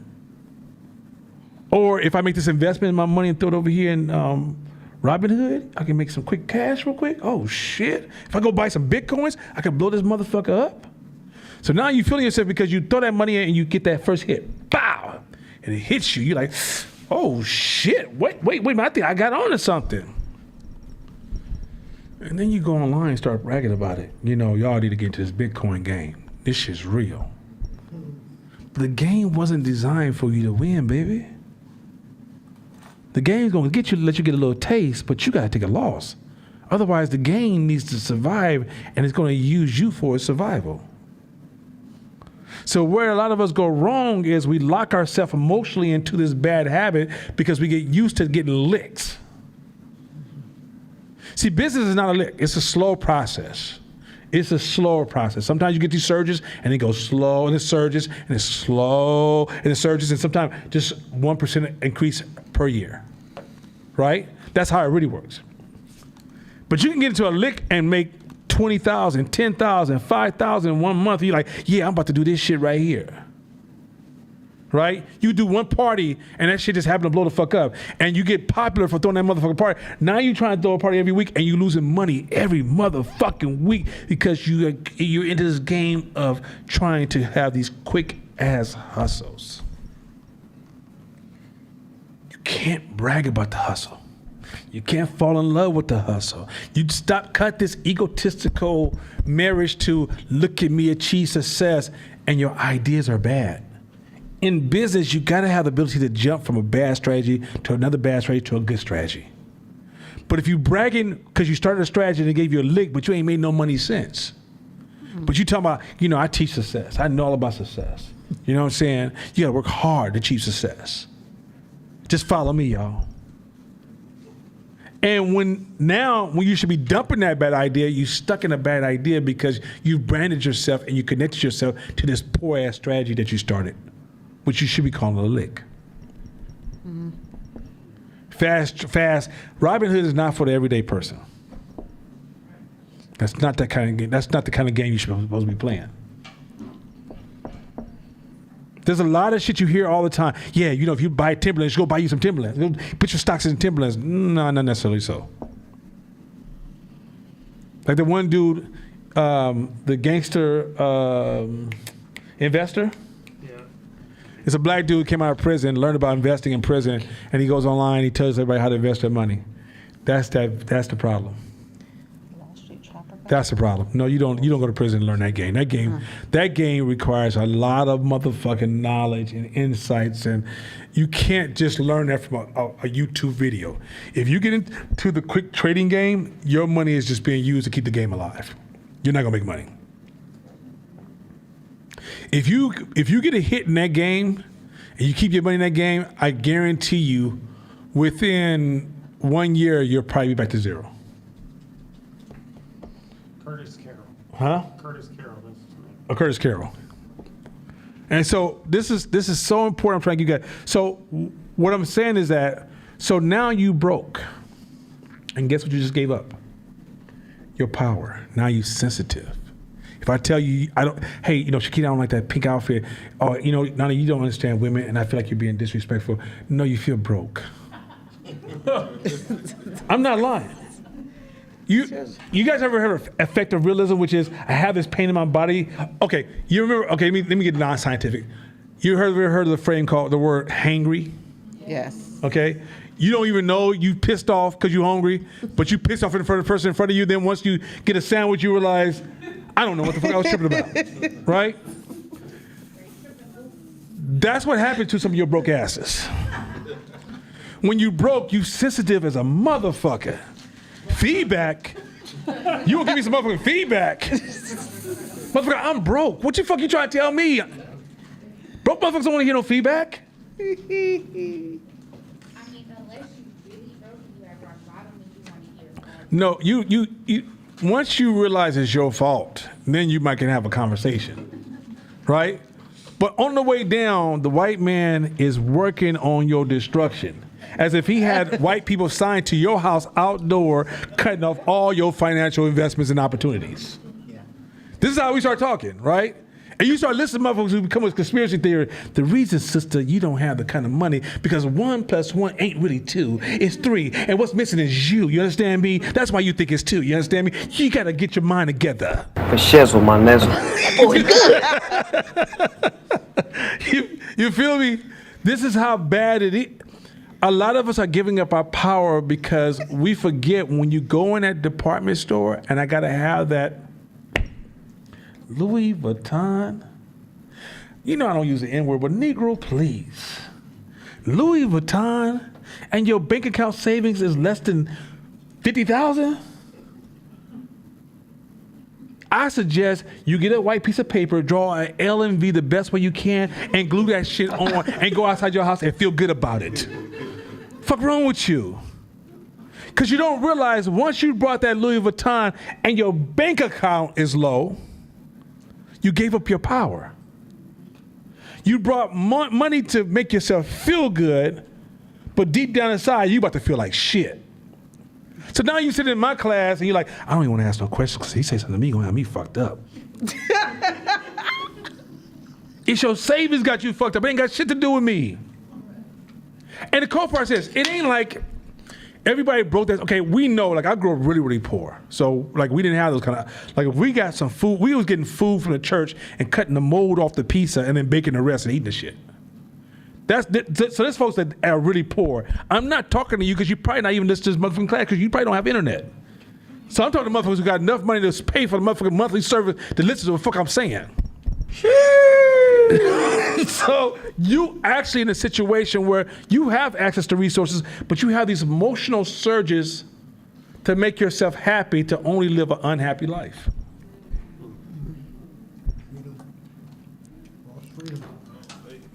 Go ahead. It's all good. Come on, Sally. That joke is old. Sadi's like, man, I was eating. I'm going to fucking ask a question. Go ahead. My bad. It's so loud. Okay. It's too loud. Okay, he's adjusting. Go ahead. Oh, okay. Sorry. There you go. So, all right, we all got trauma. For sure, I got trauma. I have found that it is easier for me to deny myself of like things that I want or things that I want to do. But it is almost impossible for me to deny my children or for me to say no to my employees because I have like this guilt associated with saying no. And so like, me personally, I'm frugal. I don't spend money on shit. I might buy a puzzle and a book and be hella happy and stay in the house all day and be perfect. But then like Gabby will be like, "Oh mom, I want to do this. And I'll be like, all right, let's go do it. Knowing that like now I never go to the point where I compromise. Like all my bills are all paid. I have money and savings and stuff. But I'm compromising my saving money. I'm compromising my ability to make moves because I have this guilt associated with saying no. But I don't have that for myself. Like I'll deny myself all day. But then when it comes to her, there's this trauma associated with what I didn't have and wanting her to have all of the things because I didn't have. If I gave you actually, what's your list of good things you should do, like the good things you should do to have for your child? How long is that list? Like education, things you should teach her, things you believe in, things you want to show her, discipline rituals you introduce to her. How long would you say that list would be? It'd be pretty significant. Okay, so the negative things you should introduce her to and the things you should say no and the boundaries you should create for her, how long is that list? Nowhere near as significant. That's part of the game. We think life, Personally, I know you're a positive person. That's when I keep trying to tell you, cut that positive shit out. Because positive then makes you guilty to say no. If I want to keep the peace, I want everybody to be happy. Yeah, everybody knows people who want to be, and mind you, I think this is something that I think, and y'all sisters, we got more sisters in today. This audience doesn't include you, so don't answer. You know, I know your hair is straight and everything, but I'm just saying, stay with us. But what is this? But for the sisters, so I'm thinking for the sisters, I'm getting this idea that this is something that plagues a lot of women. That women have a lot of times that are, because of the way society is framed, this is from what I'm hearing from women, that quite often you guys are expected to show up for everybody. Sometimes not to the destruction of self. And you combine that with being positive, I think that's just a recipe for just trying to make everybody happy. Now, how do you combat that? We're not gonna try to fix that, right? But I think there's something, I think a lot of powerful women, even some women in this room are working on that. So I don't wanna go down that, but I think there are a lot of things that plague women that makes it even more of a challenge. Because if I ask Court is quick to say no so fucking fast. Court don't have a no. He don't have a problem with no. No just goes. I think no comes out a little bit faster before he gets. He's like, wait a minute, I didn't mean to say no. I meant to say yes. But point is this. Here's a way you can resolve that. So, if you came from poverty, you use money. It's like you prayed and sprayed. Right, you paid off bills, you kept moving. You just moving like, I can't pay, I gotta keep living. You just pay and keep living. You never had a chance to plan with your money. Just how you plan for something you want, you gotta plan to spend freely. You have to have a freely budget that you gotta save for. So you pay out this, and you put in a you prioritize your free spending. So for example, one of the things my mentor used to say is like, when I used to finish a huge project, take a certain amount of money and put it aside for you to go play with. It might be 200, 400, 1,000, 2,000. Go use that money to play. But it was like 10% or 5%, 2%, right? Whatever it was, right? But you have to prioritize yourself, right? You got to prioritize the money you need to spend on your daughter. Like, okay, I need to spend this much money on your daughter. When that money runs out, hey, we're on a budget, right? But if you don't have organized spending and you looking at your spending and where your money's going and how much you put here and here and here, you will actually, when you say I'm pretty good with your money, I would argue you're not. Because if you don't have that planning, you have more emotional spending that are invisible to you. You'll say, oh shit. But if somebody was running your QuickBooks and pull all your spending off a card, you'd be like, I spent how much for this? Oh, they got me fucked up. Right? But you can't see it because because the impulse movements and the reactionary movements and I need this today and I'm going to be saving tomorrow, your brain will only remember what it needs to remember to make you feel good in the moment. So like when you say what you said, you felt it and it was no lie or intent. Doesn't mean it's true. Separate thing. That's nothing to remember that a lot of times when people tell you stuff, because you're the outside observer, you may call it a lie, but to them it's true because it aligns with the way their brain is working. That helps you a lot in negotiation. So at the end of the day, it's a situation where with your personal finance, you have to plan all of your spending and be able to know where that's going. Because when you were poor, you didn't really have an opportunity to spend. You was always kind of fighting with your money to keep yourself alive. Now, once you gain some traction, if you don't change that habit, the key word is, once you come into a lot of money, you got to change all your habits. And if your spending habits is the same you had when you were poor, then when you get money, you'll go back to being poor. Now, I can give you $2 million. I'll guarantee you, because you had all these same habits, them same habits will bring you all the way back to where you came from. There's motherfuckers right now making $200,000 a year, and they broke it in somebody's making $30,000 a year. And that's real talk. There's somebody I don't even understand how you can buy the latest shit anywhere. I don't know how that's even logical. Because ain't nobody keeping dates on when the shit came out.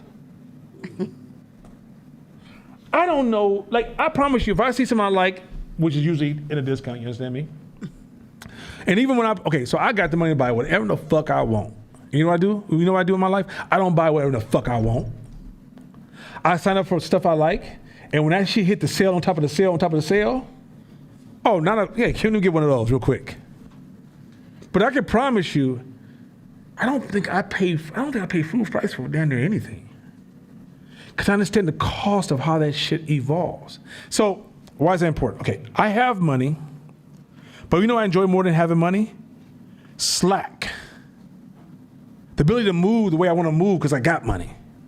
When I start spending so much money that it starts to destroy my slack, and I'm being disciplined because I don't have the discipline, I don't like my life like that. I like to pay off a credit card and be like, just hit a button, just pay this shit. Man, God damn it. I wish you could just keep this shit on auto pay. I don't really want to look at it, right? As opposed to, oh shit, now what did I spend money on? God damn, oh shit, where did that card dollar go from? I don't want to be in that space.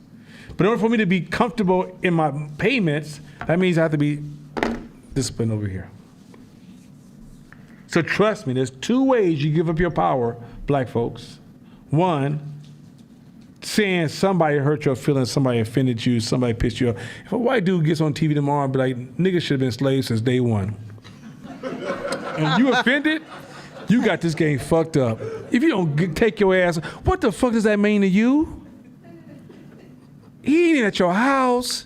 He ain't talking to your kids. Your bank account can't hear. What the fuck wrong with you? But you walking around all mad shit. Don't say shit to me. If I see a white person today, I'm gonna fuck him up. Oh, wake the fuck up. If you don't stop losing control and blaming others, telling them sad ass stories. Well, you know, when I was a kid, who gives a fuck about you? Motherfucker, no one cares.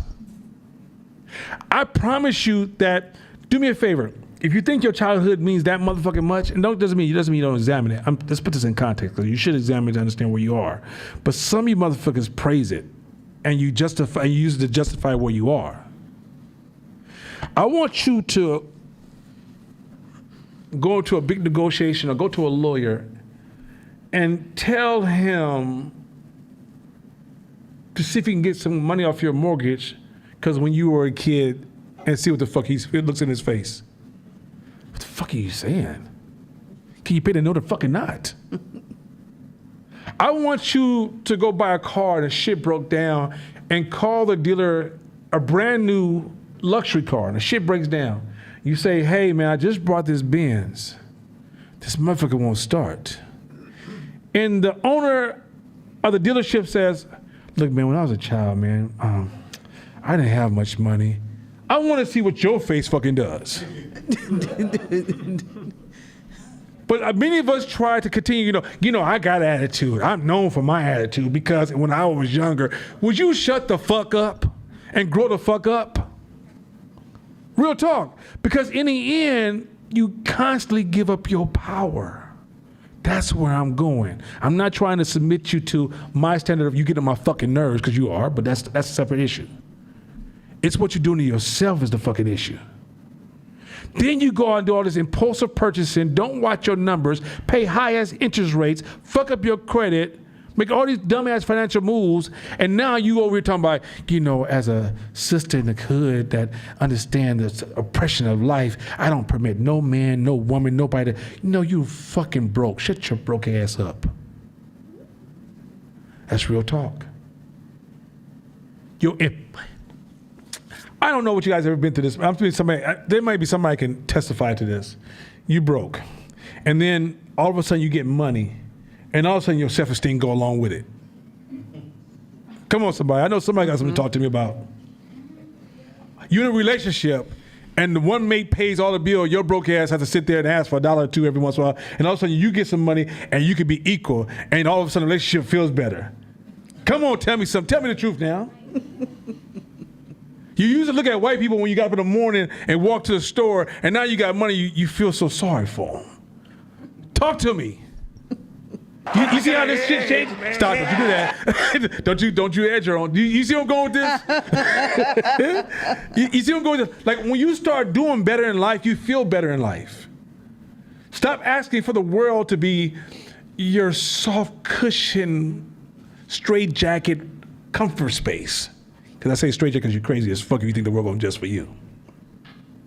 That's egotistical. Can we move on now? We good? All right, let's roll. Second slide. So real quick on falsifiability, if you can't prove it's wrong, you can't prove it's right. When somebody says, you know, black people in the 1800s, what they were thinking, can you prove that? That you can't prove it's right. How can I prove? I can't prove it's wrong. And you can't prove it's wrong, so we can't prove it's right. This is an important thing to understand because it's a weapon we use and people use all the time. All the time. I believe what he was thinking, that's falsifiability.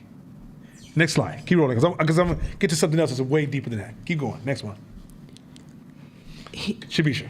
Here we hit on the problem of trying to assert any fundamental laws by which human history must inevitably progress. Trend is not destiny.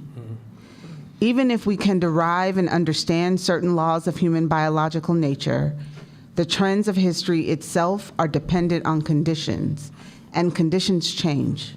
Okay, I'm gonna explain this one to you, but this is so fucking important. There's statistical truth and then there's law. Statistical truth are things that happen numerous times, but it's not the law. This is important. I'm talking freedom talk. I'm talking about escaping the mental limitations of slavery right now. Because black folks, we walk around, we don't learn to articulate this shit and make it sound all sexy, but we're really trapped in our limitations of what we are capable of doing. So hear what I'm about to say this is very, very critical. When somebody tell you we can't do this because this has always happened, that may be statistically accurate. I mean, there's certain things that will happen numerous times, but it's a trend of the past. It's not a law of the past. I mean, if you pull history out even further, you'll find that law then wasn't consistent, right? But sometimes if you look at history within a short window, like in the 1800s, they did this to black people. True, that was a trend. 2023, I promise you, it's not the fucking law. But if you assume it as a law, that means you won't act against it because you're convinced that's the way it is. A lot of black folks, especially the poorer we get, we quote a lot of historical trends as laws. Yes, it happened. Yes, the story is vivid. Doesn't make it a law. That means if you're a creator and builder, listen to what I'm saying here, this is important. If you're a creator and builder moving forward, that means that these are spaces that innovation and inventions will work in because you realize, yeah, it's happened, but it's because these things were missing and these things happened and all these things had to be right for these things to occur. But currently we're in this state here and because it's not a law, I have all these everybody's missing this opportunity right here. And this is important because the scaling shit, like the books I read, you'll hear people saying is that statistical trend as a law. And what they're saying is that, yeah, it happened numerous times, but can you really say that's a law that's tied to the universe and that we can't break it? And so white supremacy is often spoken as a law. In this country, it's only a trend. It's important, you gotta pull that apart. I promise you this is gonna be so much fucking, for the black mind, for our Latino brother minds, and anybody else that feel that they've been oppressed by white supremacy. I hate the word people of color because there's no fucking such thing. But anyway, all those who fall under that label of people of color, understand this. Women, y'all know y'all say men, they always, and this is why women can't get ahead. I remember a sister told me a long time ago, because men control most of the fashion industry, right? Mm-hmm. That's just a trend. That's not a law. It's just a trend, not a law. A lot of shit that men are beating you at is not because it's the law of men being able to beat you at. We're not talking about, like, for example, our physical strength, it falls in the category of laws. Like we're physically built stronger than you by average. Of course, we always know Big Bertha would knock every motherfucking man out. And we always know Pee Wee can't fight nobody, right? So we know we're not going to the extreme, but on average. But men outperforming you in business, men outperforming you in leadership, men outperforming you in many categories is just trends. Trends. That's so fucking important because a lot of you guys are placing limitations and you come into contact with somebody, become fragilely broken because you think it's a law. It's not a law. It's just a trend. Keep rolling. Another way to look at it is how we tend to view the worst events in history. Mm-hmm.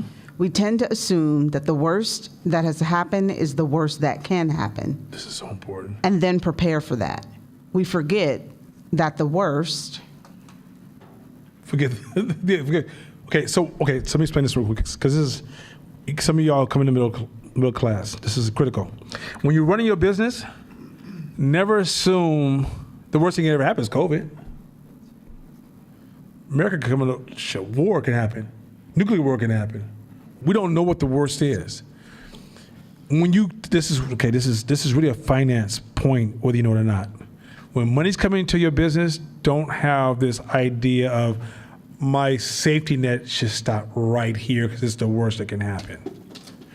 My life, some of us don't invest in life insurance, or don't invest in wheels, or don't invest because we think the worst that can happen. No, the worst is the worst. So don't look at the past, because the past worst is just a trend. Things can get worse and things can get better. It's not limited to the past. That's important. Trust me. Okay, let me show you in business. I'm going to invest in this company because they've always been great, and they fall, so you invest in them. This company's always sucked, and they blow the fuck up, and you're like, what the fuck? Because you're banking on a trend of what has always happened, when not necessarily so. You know, the reason I don't fuck with black people in business, that's a trend. That is not a fact. There's hella great black people who can help you blow your fucking company up tomorrow, but because you have this idea of what is or what isn't, you're trapped in that is and isn't. Guys, get me? Y'all with me so far? Just stay with me. This shit's gonna be so cold. I told you I'm gonna give you all this cold concept. Next slide? Next slide, yeah, go ahead. Applying the filter of falsifiability helps us sort through which theories are more robust. If they can't ever be proven false because we have no way of testing them, then the best we can do is try to determine their probability of being true. So when people tell you something and you have no way of testing, and you know the person didn't test it, hold that idea loosely. I don't give a fuck who told you, your mama, daddy, or they were holding you after you broke or after you cut your knee. If it's not testable, hold it loosely. Otherwise, you could be trapped under these ideas that are really being passed down through cultural trauma. This is how you navigate the culture. Black people, slavery is the breaking of a human to the lowest animal that he can be, so he can function in the system. And then one day they go, you free, but there ain't no upgrade system. When you were free, there was recordings saying black people are almost 200 years behind where white people are at the time, which they retarded your growth, right? Since then, you've been in a catch-up, and you've been passing down trauma from all the damage that they did to you. And some of that damage is wrapped in love and sounds really, really good. I don't know, when I grew up, I'm 56. When I was a kid, I ate chitlins, right? We had chitlins, pig feet, we had greens, any form of hog we can get, we getting that, right? Ribs, pork ribs, everything we can eat, right? You know how much love went into that, though? Have you ever been to a black house when the chitlins come out and the love that's in the room? No, the love wasn't. I know, but you might eat it anyway. You still might eat it. But what is that? But the reality is that love was wrapped around those chitlins. You think chitlins is the bad problem? Chitlins is the nicest of the bad things in your life. That's been love that's been wrapped around. Mm-hmm. And here's the trick. You know how many times Martin Luther King and Malcolm X and Marcus Garvey and Elijah Muhammad have been bastardized by us putting our people died for this, and then they just deliver this horrible ass idea? And now you're running around repeating that same ass dumbass idea? And if you ever thought about the idea as a badass idea, but you will never process it's a bad idea because you have all this emotional surge behind the bad idea. The way you start to cut through that thick ass distortion is by understanding falsifiability. Keep going. Let's roll. Next slide. Josh, there you go. Now this shit right here. Oh, okay. Okay. Do you see how you Damn, just threw you threw the black woman underneath the bus. I understand. Yeah. That's typical Jewish move. Typical Jewish move. Anyway, point this. So I shout out to my Jewish brother. Just joking. Okay, point is this. First principle thinking. This shit here is so cold that once you start doing it, if you practice this here, let me preface this. This is so important. If you master this thing called first principle thinking, it's going to create a fracture in your household. Don't use it on your family. I'm going to warn you. Don't use it amongst your loved ones. Keep it a business thing. Keep it now, if there's a major problem that needs to be solved in the house, pull the tool out. But it's a tool that can, when I play dominoes with partners of mine who come around who ain't in the business, I'm just talking shit. I'm not about to go hardcore business mind. I might be like, oh, that made no sense to me. But they won't never know. I'm going to be like, shit, big six on the table. Wow. Right? You got to know where this information works. There's this rule that says, if you're smart amongst a whole bunch of people that's not intelligent, it's useless. Don't show up flexing on people trying to get smart status. But use the fuck out of this tool. Ready? Yes. I would say strap in, but I think somebody may pause me. Let's go next slide. I need a pause class. I don't really understand pause. I don't get it. I get all the beeps. Okay. All right, let's do this shit. Let's go. Let's start off. Let's go, Shabisha. First principles thinking. So real quick, make sure if you don't get this, let me say this real quick. When Shakina, Shabisha, and Kaja, you guys know they ask a lot of questions? Because you can't learn from just listening. You got to test the information, play with the information, move it back and forth, right? If I run across any one of these women on the street, they're throwing ideas back at me, and they're playing with the ideas to take ownership. If somebody told you,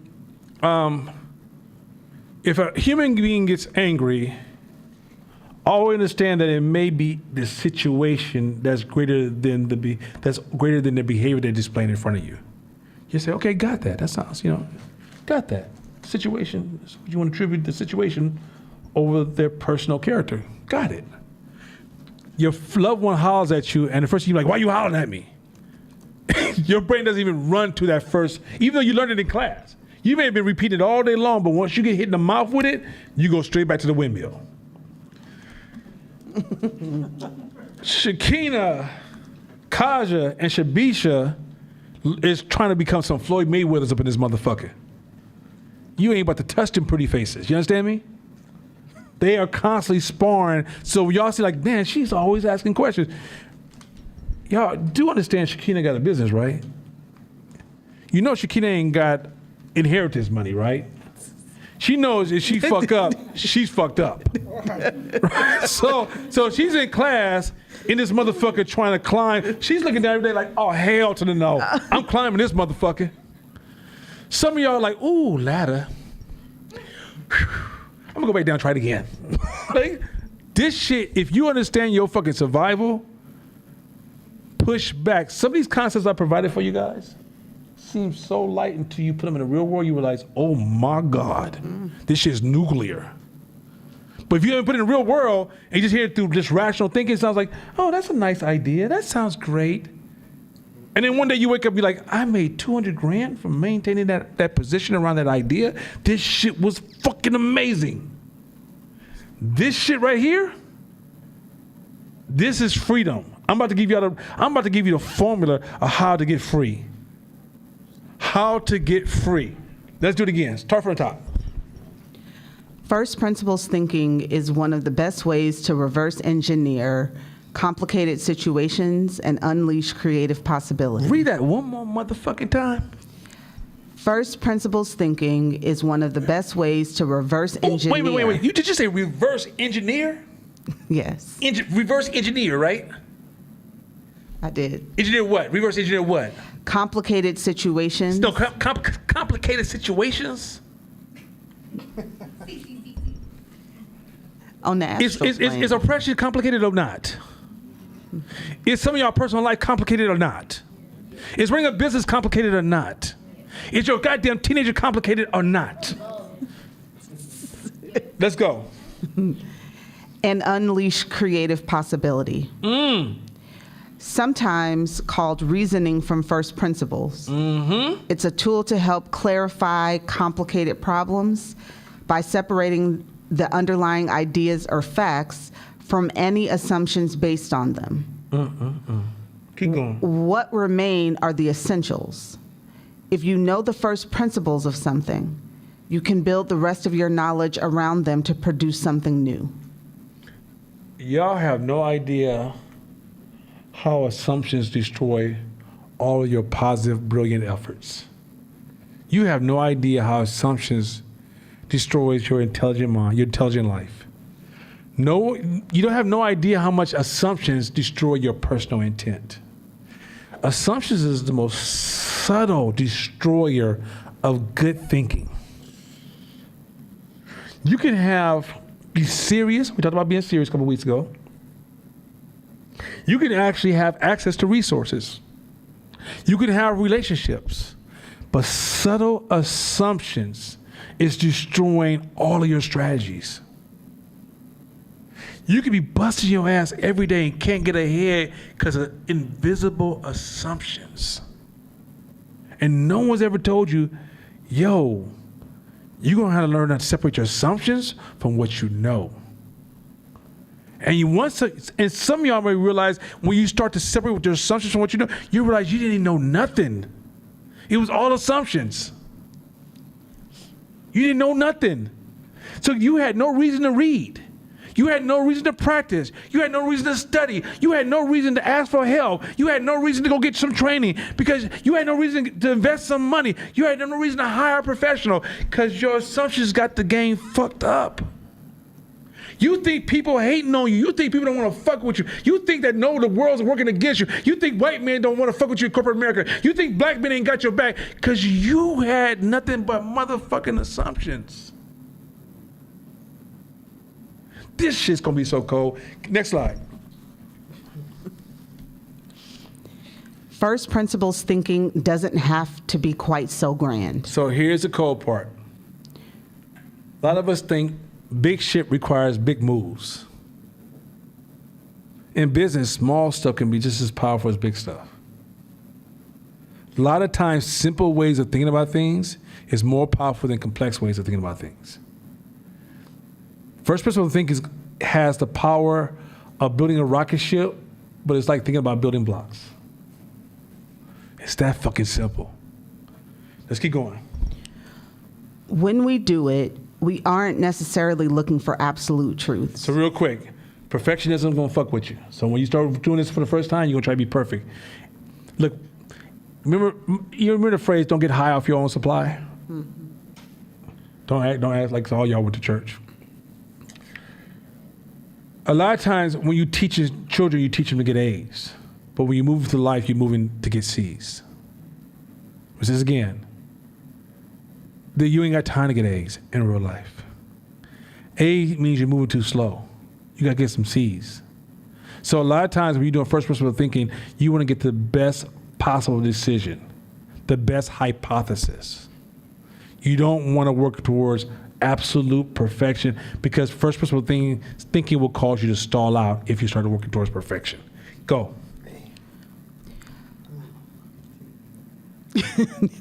Millennia of epistemological inquiry have shown us that these are hard to come by, and the scientific method has demonstrated that knowledge can only be built when we are actively trying to falsify it.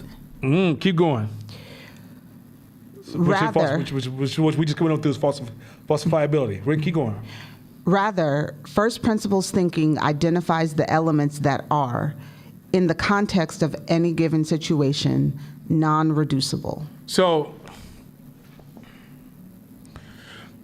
a lot of times when we're working on first principle thinking, there's ideas that we have. So this, I'm not trying to get, because I'm trying not to get into complex adaptive system until we get there, because if I get too far into that, you'll be like, no, you just fucking lost me.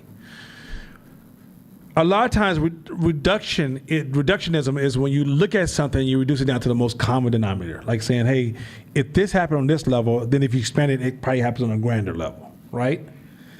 Real truth is, when you get down to it, I absolutely know this, and if you simplify this idea to the simplest modules that make this idea work, I can get down to the very module that it can't be reduced no more. This is what it is, right? So if I say, in business, we'll get to something in a second, but let's say I say, I want to build a certain object.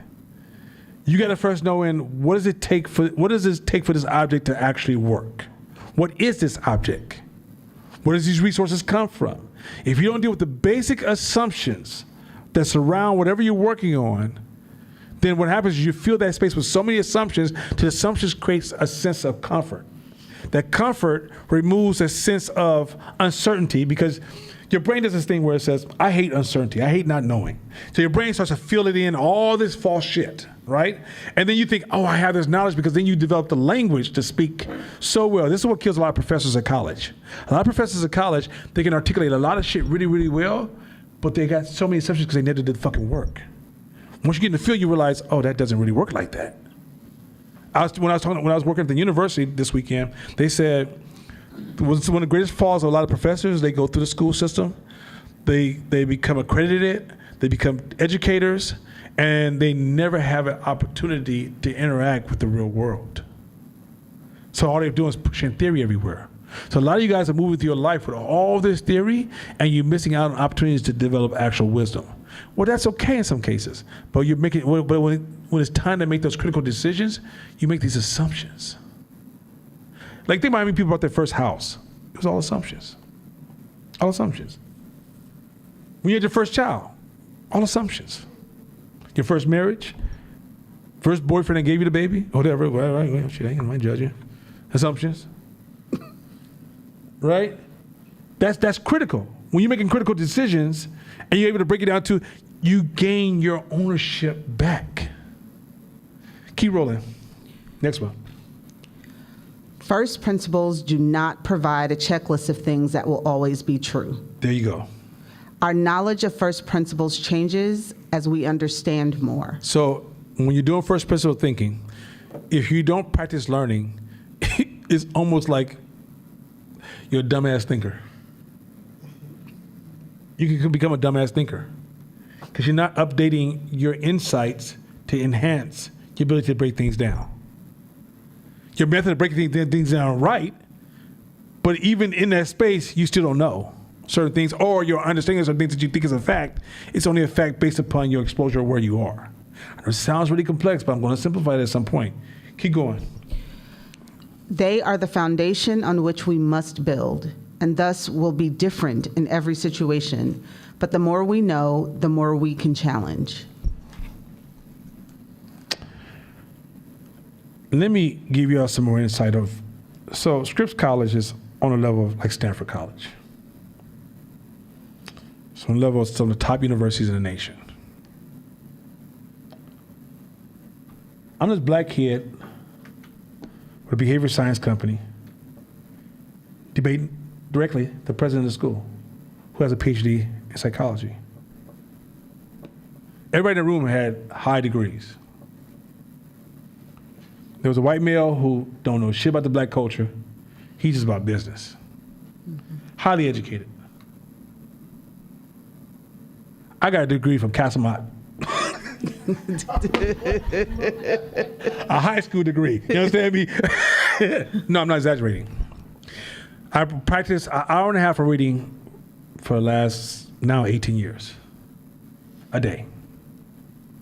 When I realized the world doesn't read, I thought this is the coldest hack of all time. When I sat in that room, I called out all kind of principles and thoughts and ideas in my challenge. To the point that she had to take notes, like, oh, wow, I learned some things. You got me excited about getting back into psychology again. Not once did I feel uncomfortable in that room. Not once. Because we were doing first principle thinking in the conversation as we're working on their systemic problems. When you work on a big system, rationalization doesn't work. You have to have a lot of models. You have to know a lot of models and how those models will break and why they're not working, because the models escape your personal rational capabilities. My ownership of models is pretty strong. Am I the best in the world? Of course not. I don't know what the fuck that is. But do I practice like I'm trying to be the best in the world? Of course I do. Do I practice and break my systems all the time? Of course I do. But my ability to sit in a room and challenge anybody is based upon my practice. I'm not special. I'm not great. I'm not no descendant of God. I practice. And when you put me in a room with anybody, any situation, when I look at my bank account, it says, Nana, you practice really hard. You say, well, damn, that's kind of great. No, I'm not bragging. I'm telling you guys that I'm a poor kid from East Oakland. I'm a real East Oakland kid. I ain't none of them fake-ass East Oakland kids. I'm the real shit. 69 Villa, 73rd Lockwood, 65th and MacArthur, Nicole and School Street. Like I didn't grow up like bougie. I told y'all, pizza, cut the mold off, put that shit in the oven, let's get it going. Government cheese, the big old bags of government hot dogs. Y'all see, y'all a little too young for that shit. Waiting in line for food was nothing. Right? Wearing bubble gums. Y'all see, you gotta be a certain age, what the fuck I just said. Yeah, like, you used to wear bubble gum. No, I didn't wear no goddamn bubble gum. They used to call the damn shoes bubble gums, right? Y'all wear them now, call them fashion. They were jokes in my time. We were poor. In high school, I had the same jeans on. I didn't want to wash them because they stayed dark blue. And my shoes were so stinky because I only had one pair of shoes that I used to tuck and put my feet underneath my shoes like this and lean forward so nobody can smell my feet. We were just so fucking poor. Right? But I was always smart enough. I mean that one time we had a professor come to Castle from Cal Berkeley, and she was teaching a science class, and she said, no one's in this class gonna get an A, because at Cal Berkeley no one gets an A. And I have this thing, you just don't tell me what I can't do. I get offended if you tell me what I can't do. Man, I was like, she gonna tell me I can't get a motherfucking A. Who the fuck she thinks she talking to? I felt disrespected and got a fucking A. So I knew I had the capabilities, but I had my distractions. I came up in the hood. I'm trying to explain to you that I have every reason not to make it. All my friends, except one, got killed or went to prison. Almost all my male members of my family died or went to prison. I went to the event with my male family the other day, and I was like, damn, they look bad. They still bad. What's the difference? I don't have a different gene. I got the same gene they got. So when I tell you guys this shit is powerful, knowing how to think, growing your knowledge, that schools don't really, look, the coldest game in the world, schools know they can't give you knowledge. They really can't. You got to come and get it. If you just sat there and just took the test and passed the test, all the tests, you walk out of school, you'd be just as dumb as you were when you first entered the school. A lot of times your knowledge comes from just hanging out with people and associating with people and doing the work, and you gain the knowledge and you're able to reference it. I'm not talking about the basic reading and writing. School gave you that, cool, I'm cool with all that. But at a certain point, schools have their limitation. You have to take a certain amount of ownership. The thing that was tight about scripts, you don't take as many classes. They designed it so you take a class and you get a chance to think and have discussions with the professor and debate with your peers, which allows them to perform at a higher level. Meaning the students at Scripps, they motherfuckers drive cars like Ferraris. These ain't broke kids. These are the richest kids in the motherfucking nation where they go to school. But they have time to think. The value of thinking is unimaginable. Unmanageable. And no one ever sits down with us and says, let me teach you how to think. Everybody says, hey, let me teach you this new information. All this content without context, and context is wisdom. Mm-hmm. If you don't have context, you don't have wisdom. If you don't have context, the content is barely usable. Barely at all. Next slide.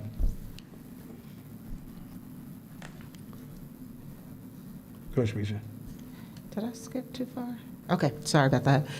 Techniques for establishing first principles. Mm-hmm. If we never learn to take something apart, test our assumptions about it, and reconstruct it, we end up bound by what other people tell us. Whoa.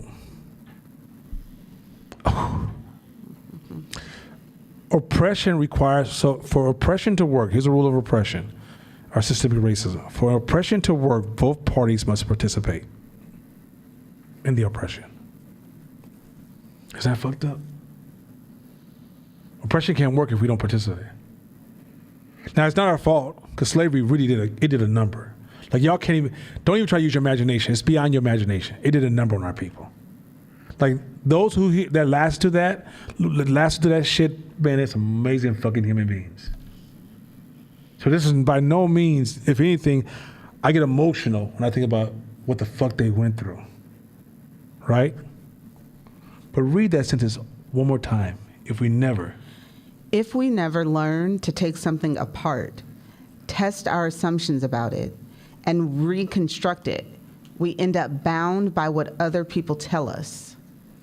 You know, what Martin Luther King was saying when he was running the country and what he thought, and you'd be like, oh, okay. Well, Malcolm was thinking, oh, okay. What the Black Panthers said, okay. You know what Tony Robbins said about business, oh, okay. Remember I told you guys a long time ago, observation knowledge is the weakest knowledge you can ever have? Observation knowledge doesn't have first principle thinkings. Because at the end of the day, the observation knowledge comes with a whole bunch of assumptions. And because you're assuming all you can receive is what I tell you. Even in religion, wasn't it Paul that praised everybody for double checking everything he had to say? And validating his position when he went out to preach? Yes. Why is it necessary? Because if you don't, a wolf can follow me and take you. Whatever you believe in, you got to take ownership. Never make someone such a guru that you surrender ownership of the knowledge. I respect a lot of great leaders. I gave you guys T.D. Jakes the other day, right? I think he's Sada Guru's hella tight to me. There's hella business people. Reed Hastings is hella tight to me. There's hella people that I think are fucking amazing people, right? What's my boy from Alchemy? Roy Sutherland, one of my favorite dudes. Like, it's hard to listen to him for anybody else, but I love him. Right? These people are amazing people, but one thing I said a long time ago, I was like, I'm not about to turn these people to my God. I want to know what they know. Where'd you get your knowledge from? This is critical. You guys are going to be leaders of other people. You can't be leaders of other people just blindly following somebody else. That's what multi-level marketing is. I show all this shiny shit in front of you. Look at my car. Look at this. Look at what I did. Look at all this money. You're like, ooh, I want to do this. It's less than 1% chance you'll make the same amount of money ever. Less than 1%. You better off getting a job. If you do your numbers, I remember a long time ago, a close friend of mine in this room was doing it, and I said, do your numbers. When she did the numbers, she was done. You do your numbers, that motion is so rich and so strong because you're basing everything upon assumptions. Keep going. Trapped in the way things have always been done. Oh, wait. So, we end up bound by what other people tell us. Right. And then we also are trapped in the way, go ahead. Things have always been done. Oh, shit. Ain't that right? So we've always been oppressed in this country, huh? Have you ever been following since 1950s where our numbers have been? It's been flat. Economic growth, it's been flat since 1950s. If you drive from here to New York, how many black high rises you think you expect to see? How many black hospitals you expect to see? How many black bank systems? How many black cities that are prospering that's being actually economically controlled by black folks? How many food control systems you expect to see from black folks? It ain't necessarily, white people are not organized enough people to hold anybody back like that. I promise you. Did you pay attention to, this company called Samsung, who steals technology from an American company, and is just as strong as an American company, and selling most of their products, a large portion of their products in America? Do you know if America told you to fuck off, you got the rest of the world, you don't give a shit? your oppression is more mentally bound than externally bound. And this is one of the coldest parts about it. It's your assumption game is so cold. And if you can't clean that assumption game up, it's going to really feel like some invisible force is holding you back. Keep going. When the environment changes, we just continue as if things were the same, making costly mistakes along the way. You know, Martin said, that word don't even exist no more. What the fuck are you talking about? Malcolm said, that word doesn't fucking exist no more. What the fuck are you talking about? There was no internet back then. There was none of that shit back then. That shit was even done in a small town. When Martin took that shit to Chicago, he said, this is a different game. When we came to California, he's like, yo, I ain't never seen no oppression like this before. But y'all keep copying and pasting old, outdated ass strategies.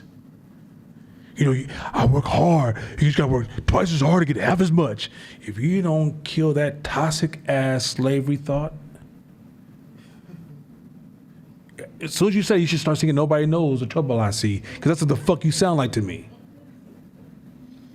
I'm giving y'all some of the coldest game in the world. We keep taking these horrible ass ideas. Like, we never sit down and go, it ain't work for nobody else, and I'm just this shit.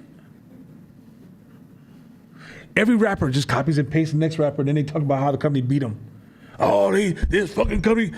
And you didn't see since the motherfucking Motown? God damn, you had the Temptations get robbed, and you tripping?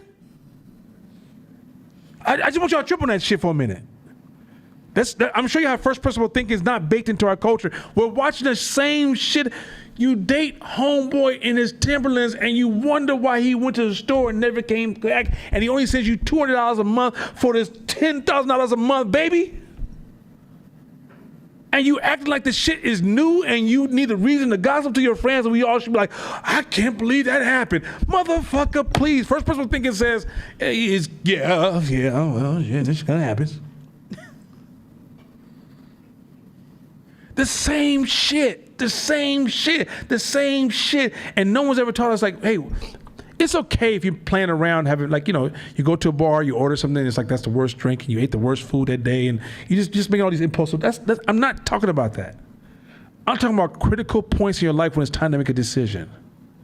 Have y'all seen how many people went to college and how many make it and how many don't make it? No one ever talks about the group that doesn't make it. You know how many people working jobs making, let's talk California. So California, decent salary is about $100,000 a year, right? California. You know how many people went to college is around 50 and 40? No one ever talks about that. You look at the few up here, and you never say, let me look at the numbers. And then say to yourself, oh, college is not enough. It's not. This is not an anti-college comment. Mm-hmm. I'm saying some of you guys feel entitled because you went to college, and then you're supposed to receive these things, now realizing, no, college is not enough. No one sits down and go, hey, if some people are becoming successful, then what should I be doing while I'm in college to increase my opportunities for success while I'm here? No, we don't ask that question. We feel like, I go to school, I get this degree, I'm going to blow up. I can't tell you how many people I've seen cry. It didn't work out. Because you made these assumptions. Let's reverse the other side. Some of you didn't go to college and blame that for your failure. Another assumption. Meet a motherfucker like me and be like, well, shit, maybe you're one in a million. And then kind of find out a lot of entrepreneurs are just like me. He was on the yellow bus. I promise you, I'll tell you every time. Am I lying? He was on the yellow bus. Give me a hole. You got my funky bus fare. I'm sorry, the double Dutch bus. Anyway, I'm about to get in. I'm going to hell. Black folks, we're going to make a joke out of anything. We don't give a shit. It's going to be a joke. Your mama died? I said, how'd you die, though? You know, black folks are horrible. Anyway, what's this? We're bad people. That's how we got through our hard times, though. Jokes is the only way we get through our hard times. Let's just keep it 100. Black folks, that's why social justice don't work for us, because we going to say some shit just to get through the hard time. If we were in the black community, we took on that white woman's cancel culture, the whole black community cancel each other. Anyway, point is this.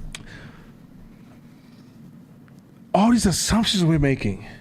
As a woman, I can't. As a black man, I can't. As an LGBTQ plus, I can't. As a Latino, I can or can't. Assumptions. Have you ever tested it? Can you 100% prove it's false? Can't prove it's false, and you can't prove it's true. Go ahead. I'm interested, as you started to gain ground in your business and you started to have some success, how did you leverage probability theory against first order thinking? Right, as you started to have some things that was cyclical, where you say, okay, this is most likely to happen based on this set of experiences. I think I know the answer to this, but I feel like I have a tendency to say things like, well, common sense would tell you, or clearly, or history says, and you could be right, but you could be wrong. But as you started to maximize for efficiency in your business to meet objectives, did you find you were relying more on probability or more on first order thinking? More first person. Okay, so probability is more or less tied to hope and dream, what's possible. First principle thinking allows you to figure if it's possible. Like, Wright brothers were using probability on flight. I think it's possible. There was no example. It wasn't like, yo, remember when the cavemen used to fly? But to get to that point where you discover something new or discover a new path, you have to use, otherwise, if you use a lot of false principles of the past and you're trying to put them together, a lot of those principles are based on limitations. So when you start looking at patterns going, well, not necessarily so. How do I know that's true? I can't prove that. I want to test that, right? That movement, that becomes the way you move all the time. I move like that all the time. When I'm faced with most major problems, I go straight to first principle thinking. Most major, I'm talking about, I would say 99.9 of my major problems I run into in business, I use first principle thinking. What do I absolutely know? Whatever I don't absolutely know, like you run into a situation like, I don't know what the answer is. First examine what do you absolutely know, look at that. Then that lets me know what I need to go out and get right away. And I know where to lob up my resources and pull in certain resources, or what did I need to read, what I need to research, right? Because, for example, when we got called to this meeting, we thought we was going in there for this one reason, and the 2 days before, it's like, no, we actually need you way over here. And we were like, wait, what the fuck? That's not what we do. I was like, that's not even what, I don't give a fuck about diversity like that. I don't want to do no diversity movements because I don't want to play in that white woman's world. I don't give a shit. And I'm not looking for white people to approve me. I'm that real black dude. So I was like, okay, fuck it. Okay, well, let's stay in my circle of competence. Remember we talked about circle of competence. Let's stay in my circle of competence. What are we good at? Right? How do we marry the two ideas? And let's look at what do we know about the situation and what is it what we don't know. So what we did is we separated what we knew, we listed that out, we discussed what we didn't know, and then the team came together and started to work slowly on what we didn't know. Right? By the time we walked in there, it gave us enough confidence to walk in there with our chest up because we had enough. We wasn't perfect, but we had enough ownership of what we didn't know that we was able to go in that room and start to move the needle and make things happen. Right? So probability is this idea of what is probable, what could happen, right? First principle thinking is how do you get things done? Where do you start? You have a problem. You're facing a situation. And even when you say, well, this is the facts, a lot of those facts that we call the facts are assumptions. And because we don't, okay. I know Shakina used to hate me when I used to do this shit to her. She'd throw something down and I'd be like, I'd slap her hands. It's wrong. Hell no. What the fuck are you talking about? That doesn't make no sense. And she's like, fuck, talking to you is too fucking much work. Just too much work. I'm trying to teach you first principle thinking, which is stop loading me up with assumptions. I'm not going to talk to you on all these assumptions. Even when she says, I'm with my finances, that was assumptions. If I actually made her sit down, especially like, okay, now. Right? Because, and the reason I know it's assumptions is because I can look at certain patterns that she's in, certain rhythms and other things she said, because I know her, those are assumptions. The problem is that she will sit in front of a loan officer and go, hey, I'm good with my money. I know what I'm doing.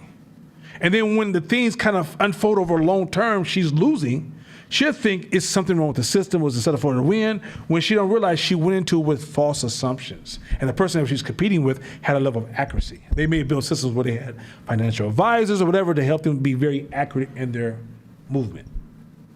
Right? Where were we on this one? Oh, go ahead. Done. Pass the mic. Oh, no, we're going to look, one of my sisters raised her hand. Give her the microphone. There you go. There you go. That's how you raise our hand in the black class. So I had a question I wanted to ask, because me being a person that's in business and as well as work, what advice would you give a person who assumes everything, overthinks everything? Okay, so I'm gonna give you what your brain is doing. This has nothing to do with you. This is important because that question she asked is fucking fire. Your brain fucking hates uncertainty and not knowing. It hates it. It hates it so bad that a lot of times what we do is, what they call it, somebody says, hey, you ever heard about this? You're like, yeah, you ain't heard about that shit before. Your brain goes into straight because it hates the idea of not knowing. So your brain is aggressive in the assumption game. The only way you can fight that is you practice always learning. Because as you practice learning, you'll realize, as you start to learn, you start to realize, okay. Learning when you first read is not good to you. It's when you learn something it becomes good to you. And then when you start realizing, oh, shit, I can learn that too? Oh, shit, wait a minute. You know what? Actually, I don't know. I never read this shit before, right? You start becoming hungry for knowledge. And when you first start, you become that nerd. Everybody like, okay, cut it, wrap it up, too much. Woo! Too long, right? And you will balance it after a while. But what happens is that you'll start to know when you don't know now. And you start to see your assumptions. But if you're not practicing aggressively learning, your brain will make it feel like you know. And what happens is your knowledge gets tied to your ego and your value. And it has nothing to do with that. It's just what your brain does. That's what all human beings fucking do that. So some of y'all might, like the reason I thought it was a dope ass question, because some people may feel ashamed about that. Like, oh, I'll just be assumed. No, that is nothing you control. Your brain has things it does that you do not control. So if you don't practice learning, it will practice assuming. And it'll assume, and assume, and assume, and assume, and assume. That's why a motherfucker can go listen to a lecture like Tony Robbins for like 5 years and think they know business.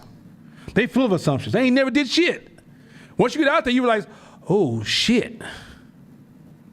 We do it all the fucking time. Your family bought a house, you think, I can buy a house. Oh, shit. Your girlfriend has a child, I'm gonna have a child. Oh, shit. It's all these assumptions we're always making. And it's once we realize that assumptions are being forced upon us more than we are volunteering for them, then we know how to separate it. And the more you start practicing, the more you start backfilling those assumptions. And when you start backfilling those assumptions, watch, this is what's gonna happen. You're gonna have a cultural separation. Am I lying? True. Am I lying? Am I lying? The shit's gonna fuck you up. So what's gonna happen is when you stop assuming like that, all of a sudden you're gonna start seeing you'll start seeing a whole group of your people sitting together and they're all assuming. You can tell they're assuming, and no one knows they're assuming. Most of these black. So when she told me she was going to that conference for black women entrepreneurs, I knew it was gonna be a room full of assumptions. I told her it's gonna be trash. Did I not tell you that? I said, but do me a favor, go anyway. I want to see how you see it. She came back and was trying to be nice, hopeful, like she said earlier. She said, no, I think it's about C minus, B plus. I mean, B minus, C plus. By the time I got the phone with her, I said, how do you, well, I did like a lawyer thing on, interrogated a little bit. What about this? No. What about that? No. Did you learn anything? No. Did they say anything that you thought was impressive that other people learned? No. Then how the fuck you get a B? How the fuck you get a C minus? She just said, but we don't want to count for the event? I said, like Herbalife? They were pretty, but they trash. She changed subjects on me. Because for her now, she's intelligent enough to hear me, get it, ain't like enough. Enough, let's move the fuck on, right? Enough. But the point is that I know this happens all the time in our community, that we get in these environments, oh, we're gonna teach you, what kind of business you in? What kind of business you in? A spiritual business, and I do like sugar scrubs and oils and. Okay, Call Court. He likes that kind of shit. I'm not dude. Okay. I'm not macho dude. Like what? But You'll be okay, surprised. But yeah, I do. I know. Trust me. I got some of them dudes. I'll be like, I don't understand y'all. But okay, here's good. But you know, in your industry, there's hella assumers. Mm-hmm. Oh yeah, the spiritual oil and the spirit. Oh, shut the. For the life of God, shut the fuck up. When you start, the more you learn your shit, watch how you gonna separate yourself from the crowd, and you put yourself in a different competition. This shit right here will take the limitations of what you call oppression and free you from it and allow you to get into the competitive market. Because a lot of your limitations is here. Oppression works because they put it in your fucking mind. The white people are trying to feed their kids. They're not waking up every day talking about, hey, did somebody check on the black people today? I don't want no problem. If them motherfuckers come over that bridge, somebody lost their job, gonna lose their job. That's not what's happening. You in your mind going, ain't no reason to go over the bridge. That's it. It's the coldest shit ever. Go ahead. It's cold shit. Trust me, this shit is. We're talking getting free talk now. This is offensive talk. Go ahead. All right. So damn loud. All right. So, antagonist, protagonist time. I already see you eye to eye on the event, etc. I've got what I wanted out of it. But, I know from day one, I'm less of, but I'm always trying to look out for the positive, and I know you said I got to keep that shit in check. But let me ask this, because I'm sure that there are a whole bunch of like-minded people that are like, I want to give up my hope. Though I was very clear on my intention to make this event profitable, which I did, I, of course, was hopeful that somebody would surprise me, even if the odds were low. Now, my question that I bring to you is, entrepreneurship is a really tough game, right? Many people that approach it do not survive it long term. And many people that are fortunate enough to survive it usually have people like you, Court, and other people. Like, I'm a case of like, I wouldn't have became shit unless I had somebody to be like, don't do that stupid ass shit. No, that don't make no sense. So in my head, just like when you're climbing, you got to protect your profit. You got to make sure that you have enough resources to reinvest into things that are important. And you want to make sure that you're being studious in the sense that you're finding somebody to learn from that's in front of you. You got people around you, which was the hope for me, was to get more people around me that I could have a healthy competition growth with. And then you got to have people behind you. Where that hope portion of me was coming from was like, yes, finding comrades, but also too looking for those up and coming people that need somebody, like, so that maybe they just need like that person that's a little bit further ahead, because I'm not crazy ahead of anybody, but to be like, oh shit, if Shakina can do it, maybe I can do it. Like, we're not that far off. How do you quantify when or how much to do that? Because my brain goes to the like pay it forward portion of entrepreneurship. So many of us wouldn't be where we're at unless somebody reached back and pulled us forward. So how do you quantify like what's enough or when to stop, or like what does that look like for us? Because we have a responsibility to our communities to make sure that we're not the only ones winning or eating. We're employing people and growing our businesses, but we do have a certain level of responsibility to our communities that we're serving as well, right? So your question is a perfect example of first principle thinking.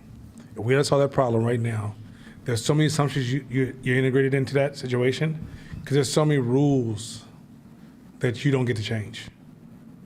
And there's so many assumptions that we've all made because we're looking up.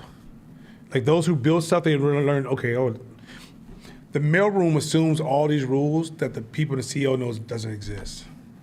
The CEO also assumes your life that doesn't exist. This is why when somebody try to help you in the community, they never went to your community, so they make assumptions. They implement these ideas fail because they don't know what the fuck they're talking about, it's full of assumptions, but they mean good. Meaning good has no value in this game. It means nothing to me. your meaning good has to be, in order for it to have value, it has to be tied to first principle thinking. Otherwise, you die on the hill of meaning good. So, do I have hope? I have more hope than you do. Otherwise, I wouldn't be here tonight. You got to know that. Shit, my woman can cook. Shit. Cobbler. We gotta keep that microphone on. Yeah, look, you understand me? But why am I here? It's because I believe in our people, and I know that's how actually. But my principles of how I learned to believe in this is based upon laws of human evolution. There's laws of complexity that says that your people don't have to be smart to free themselves. They have the ability to free. They have the ability to produce systems in its desire to grow, because complexity doesn't require for organized intelligence. It is organized intelligence, right? In that organized intelligence, there's certain roles we can play to enhance that opportunity. Hope, to me, is incomplete. The best version of hope is how you show up, and how you show up, which is back and forth engagement. The goal of hope is to build a culture, which we have built that, but to make the culture the most valuable part we have. Because the culture will enhance your growth faster than you just sitting in this class listening to me, right? I know these things. You being in class enhances, because then when you're in class, you're gonna find yourself copying my behavior unconscious, because that's how your brain works. So you're saying, oh, I wanna say it that way too. Oh, I like that. You copy chord. Oh, I want to say it this way. There's so many hidden things that are teaching you. So when I get into what's all the things that can pull people forward, I know that a lot of those elementary ideas of pulling a lot of people forward has never worked. How many times have you been together at the event? It's like, if we all just stuck together, it ain't gonna happen, people. That ain't how human beings fucking move. Yet we are all herd animals, and we need each other. See where I'm going with this? So once you remove the assumptions on forward-based progress, you realize, oh, I can figure this progress thing out. We can't figure it out because we keep holding on to assumptions of how these things work. So you go into that event, your time is value, right? Why that event? Why not over there? Why not over here? You just assume that's going to be the solution. So I told you, don't waste your time, figure something else out. It's not threatening your hope, your desire, or even your plans to help others. It's if you cast your pearls in front of swine, and you wonder why you feel so fucking devalued, or you get abused, or you start losing money. I'm looking at you like, I don't know what the fuck you was over there for. What'd you hope to gain? Where else could you be with your time? There's 350 million people. You chose those 10. Why? You see where I'm going with this? So I'm saying, like, part of moving with strategy is I'm more intentional with what I do. My boundaries are more intentional. I'm not saying, oh, good, oh, bad. And then I take my honest soul with all my intelligence, with all my good intent, with my hard-earned money. I go to this event to try to help people, and I yield no return. And then over time, I become discouraged. You ever meet an old black person who's got a nasty-ass attitude about our people? It's because they put in a lot of work and they got so many bad results. Now they sound like Uncle Ruckus half the time. These niggas ain't gonna change. They might have been the hardest activists in the world. Do you know Clarence Thomas? Uncle Thomas? Or Uncle Tom, whatever you want to call him. That's whatever. Clarence Thomas was hella pro-black in college. Horrible assumptions. If you look at him today, you'd be like, who in the fuck is that dude? And you know what he said? He hates that his people don't see him as being somebody who's committed to them. By his own words. Cold shit, ain't it? Horrible assumptions. First principle thinking is the coldest shit you're gonna ever learn.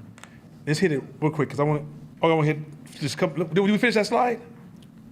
Let's see. When the environment changes, we just continue the same thing, making constant mistakes. Well, but just read that real quick. We just continue as if things were the same. So here's a principle of knowledge. The knowledge of today may not be necessarily the knowledge for tomorrow. Let me say this again. The knowledge of today, this is why you need to keep updating yourself on knowledge. The knowledge of today may not be the knowledge of tomorrow.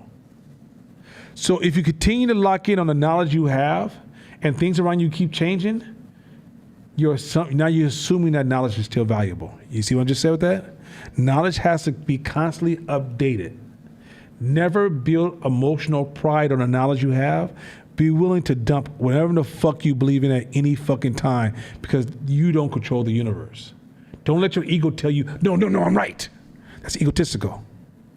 Your job is to get the most valuable knowledge you can get to have the most valuable outcome. Never, ever, ever, ever, ever, ever anchor yourself and plant a flag on knowledge. It's all contextually relative to the time you're in. And never think, if you got a business book if you got a stock business book or investment business book or just a business book from the 1960s and read it and mastered it, you are going to be broke in 2023. Those systems don't even exist. Cats who wrote groundbreaking billion-dollar books, who were successful billionaires in their time, if they were able to be born, we were able to dig them out the grave and give them 6 months of life and let them do everything they were masters of in the 60s, they are going to be broke today. History is like a rear view mirror. You check it to change lanes, but you got to keep continuing to look forward. The goal is to go forward and check the rear mirror. Don't look backwards and move forward. Some of us overvalue my past, the history, our people, Africa. Look, I know the first 18 dynasties was Africans. The fuck what the Egyptians say? I don't give a shit. But I don't know what the fuck that means if we broke. Keep it 100. It's up to you. It's up to you to have, it's valuable information if you're looking forward to check your mirror. It's not valuable if you stay in the mirror while you're driving forward. You get where I'm going with this? And shit is constantly changing. Shit is random. Shit never stays the same. Everybody who's surviving this game knows that basic rule. Those of you who think if you just do everything right, you're going to get paid, you have the wrong assumption. Hit the next one. There's a question online. Go ahead. Would a better way to approach wanting to help people be to continue building self to attract those that want the help and then invest in them? I'm going to make it really, really simple. If you really work on building yourself for real, not luck. I mean, that you get the slow growth, you really put the time in. The knowledge that you gain qualifies you to help your people. If you haven't gained any knowledge, you may get in there and burn up with the rest of them. So you have to invest in knowledge to raise your value to be at the table. Otherwise, you're probably going to copy and paste a bunch of other assumptions. 2, don't think it's a waste of time when you're building your own life. Because when you're building your own life, not only are you qualifying yourself to be at the table, but you're also influencing and encouraging other people. There's people who are watching you becoming motivated. So at no point, every part of your life is valuable. Like, everything you've done at this point is valuable to somebody you don't even know. You'll never know. You made that tomorrow, and that might be somebody you're on their wall in their house. You're like, what the fuck is this about? But that's how the world works.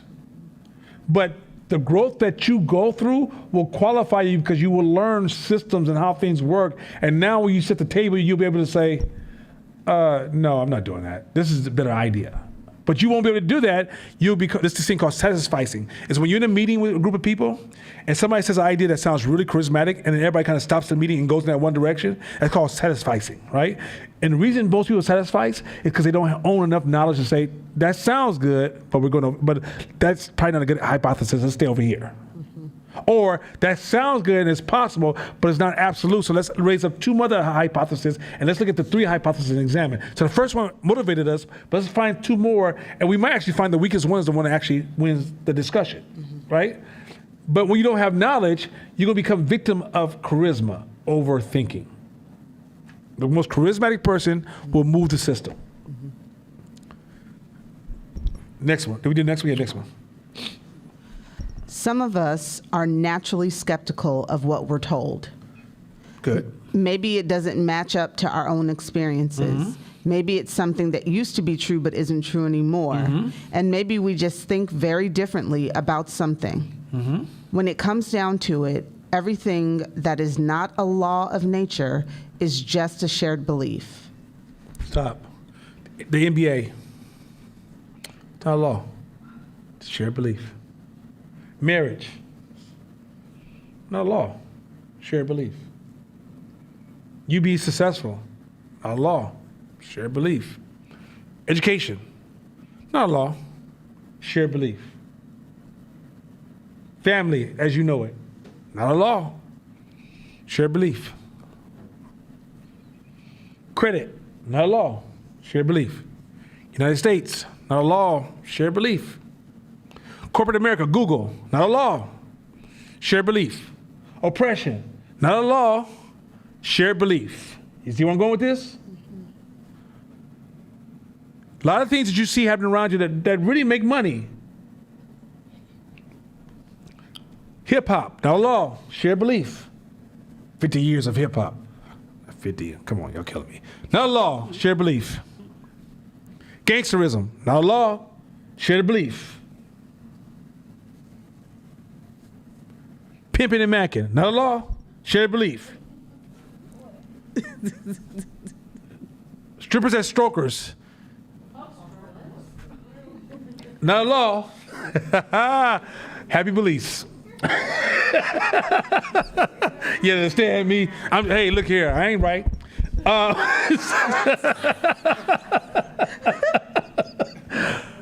Y'all get where I'm going with this? Mm-hmm. It's not a law. Why is that important? Once you realize it's just a shared belief, you can bend that shit like clay. Everything in your city that you don't like, most of the shit you don't like in your city is just a shared belief, but not a law. You ever heard a white woman tell you, you know, as a privileged white woman, not a law. It's a white woman's belief. You see where I'm going with this? These ideas that laws are things that you cannot change. We can have shared beliefs. This idea that, hey, you know, this is what it is. No, ain't a law, it's shared beliefs. This is so cold because a lot of things y'all think, you know, I always had an attitude like this. There ain't no law, that's just a belief you have. Everybody knows that's like that. Yeah, everybody you talking about has got a shared belief. It's still not a law. Some of y'all don't move in your whole life because you're limited to all these shared beliefs. That's why kids when basketball players be like, you know, the owners, I'm just thinking, these owners are kind of tight. You say, well, you're tight. They're keeping this shared ass, fake ass belief called basketball alive, and they figured out how to get billions of dollars for a story to make you a millionaire. I don't think you understand. Your ability to jump and move hella fast is just that you can just jump and move hella fast. But for them to put a structure around it, rules around it, a story around it, get investors around it, and pay you a fat ass multi-million dollars, in some cases, $1 billion worth of money around it, and you're literally going, this shit's unfair. It's just a belief, bro. Once you understand it's a belief, you understand, oh, this is a lick? This shit is some hookup? And you figure out how to pay me on this shit? Man, give me my money so I can do my own belief system. Fuck you talking about? The whole record industry is based upon a belief system. It's not a law. It's not a law. Once you see that movement, I want you to see the power of knowing that. Do you realize white folks control banking? Money is not a law. It's just a shared belief. Do you understand when white folks ran up in the White House and did what they did, how that dangerous that is to the whole idea of meritocracy? If that is okay, that belief is threatened. If that belief is threatened, that could crumble the whole fucking nation. Do you realize never in human history have this many human beings live this close to each other and then just crazily kill each other? Through all of human history, when we move this close to each other, we fucking each other up on sight. Now we don't because we have this shared belief. If that shared belief is ever fractured, do you know the game changes? For oppression to work, we have to share the fucking belief. But it's not a law. Watch this. When you first started working with Amazon, did you know the race of the owner? When you first went to Amazon? Don't lie, tell the truth. When you first went to Google, did you know the race of the people who ran Google? Do you know they were Russian? You know that, huh? Okay. First time you went on social media, did you pay attention to what was the race of the people that owned it? Or did you even give a fuck? You just like, it was convenient. You think the white person thought about what race owned it? If it served their needs, they were happy, right? But when it's time for you to build something in the community, if we build it too big, our shared belief says that they ain't gonna let us do it. Because statistically, it happened, it was a trend in the past, they would destroy what we built. So why try to build anything again? You see what just happened? You falsely quoted limitations and sealed it by a popularity vote, not based upon the law. You see how I'm teaching it? Like, this might be uncomfortable for some of y'all, because I'm trying to tell you how this is what freedom space, when you start working on taking responsibility and running shit for your nation and controlling and building your own shit and show them to the world where you can actually sit at the table of power. Because right now, if you sit at the table of power, you're a token. But let's say you're at the table of power, the table of power, and that when you're there, your opinion fucking matters because you got some shit. But the reason you don't have some shit is because you think that what it is the law when it's just shared beliefs. Y'all get how powerful that shit is? Do y'all get that shit? Do you understand what the fuck? The Vatican is a shared belief. It ain't the law. Nobody said that Vatican is supposed to be there. But they like that shit. But that's one of the oldest fucking belief systems there is in the game. It's not the law. It's not the law. Once you understand to separate the laws of the universe, laws of human nature, the laws of the rules of things, you can start to see the patterns unfold right in front of your face. It's almost like you can predict the future. You can't predict the future because it's still uncertainty, but you can almost say, oh, they're gonna do it here, they're probably gonna land over there. See, I was right. And people are like, oh, you're so smart. It's a silly game. It's because you're looking at the laws and other people are looking at the beliefs. When you become a black person, can move through society and move amongst the laws and start to and see the beliefs as just tissue that you can just keep cutting through as you move, watch how all of a sudden the world becomes a toy to you. Watch how all of a sudden you start seeing opportunities pop up around you. Watch how all of a sudden money's everywhere. You're like, this shit crazy, Nana. I always say, hey man, if I wasn't running 510 Media, oh man, I know how to make money in so many different ways. I was on a plane and we met this white dude. And me and him talking about, like, and when I talk to white dudes, I talk like me. But I'm also going to want to know who you are because I love people. He's a person. I'm going to have this great conversation. So I'm asking him hella questions about himself. His company, White Labels Coffee. You create a coffee company. You call this company, and you handle your marketing. You taste where you want, almost like co-packing, and they'll ship your package to your vendors, your customers, and to your store if necessary, or they just ship the coffee you want, and you can label the shit. Do you understand how pimpish that shit is? Coffee is like is a drug. That's a Pablo Escobar type shit. You understand me? And some of y'all running to Starbucks when you could build the black story of a coffee company and don't need to know shit about coffee. If somebody told you to roast some goddamn coffee, you put it in a frying grill with some grease next to your chicken like this shit ain't working. You understand me? But yet, you guys think you can't because shared beliefs, not realizing, no, once you remove beliefs, you start seeing all these things are literally sitting there and go, you want this money? You want this money? Do you want this money? You want this money? Agents come in and they don't have your assumptions. It just is what it is. So they're almost by default, not intentionally, but kind of forced to do some form of first person thinking, or somebody Arab or some African comes to this country, they're kind of doing first person thinking unintentionally. Now, they stay here long enough, their kids get victimized. But they start off and they come in like, so ain't nobody gonna touch this. Y'all really not gonna touch this, huh? You really want that Louis Vuitton. You really want that shit right now. And the same price is over here. You tripping. Mm-hmm. You know if you just do this move right here, they're like, okay, fine, I'll take it. I'll feed my family on that. Get 2 or 3, and you'll see them rich as fuck somewhere. You're like, well, how the fuck you blow up? And find out they had 3 liquor stores in the hood. Laundromats in the hood. And you'll be like, oh shit, well, how was I supposed to start a laundromat? Or think about it, a lot of systems that were started was just organization. Mm-hmm. Black women, you know how powerful y'all are? You don't know that, huh? Y'all know how powerful y'all are? that organizing shit y'all could do on a dime?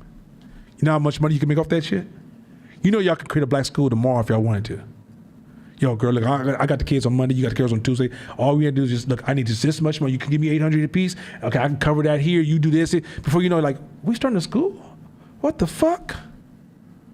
But your shared beliefs got you like, well, we're gonna need to be accredited. We're gonna need to get the taxes to get into need the white man to give us approval. What the shared belief? All those systems are shared beliefs. They're not the laws of the universe. Well, can I jump in? Go ahead. Just say this.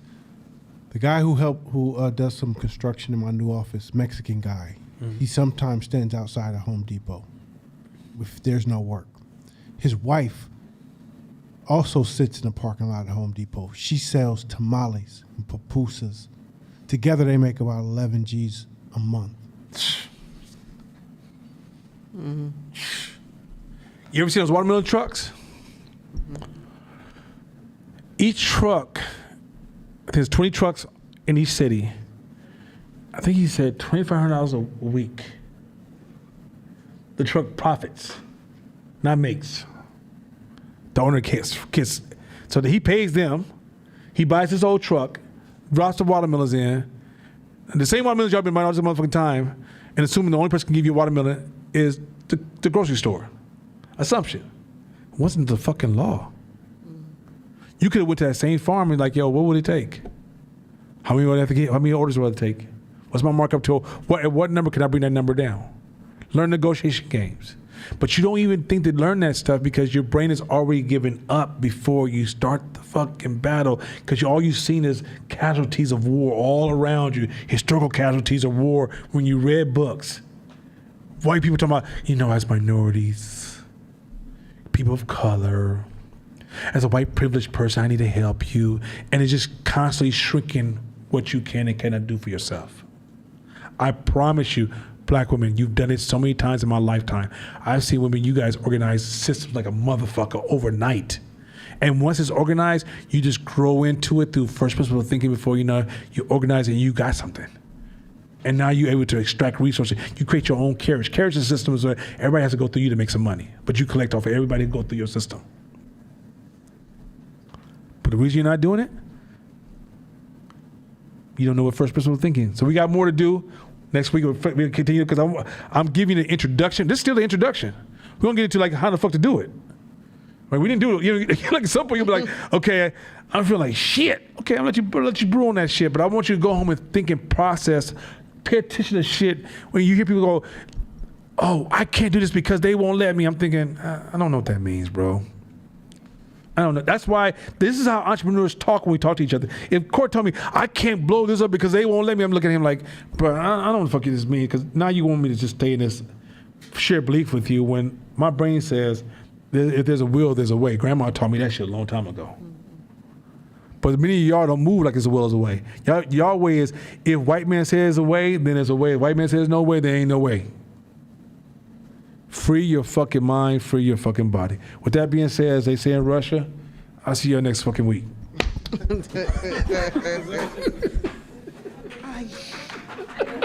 Thank you.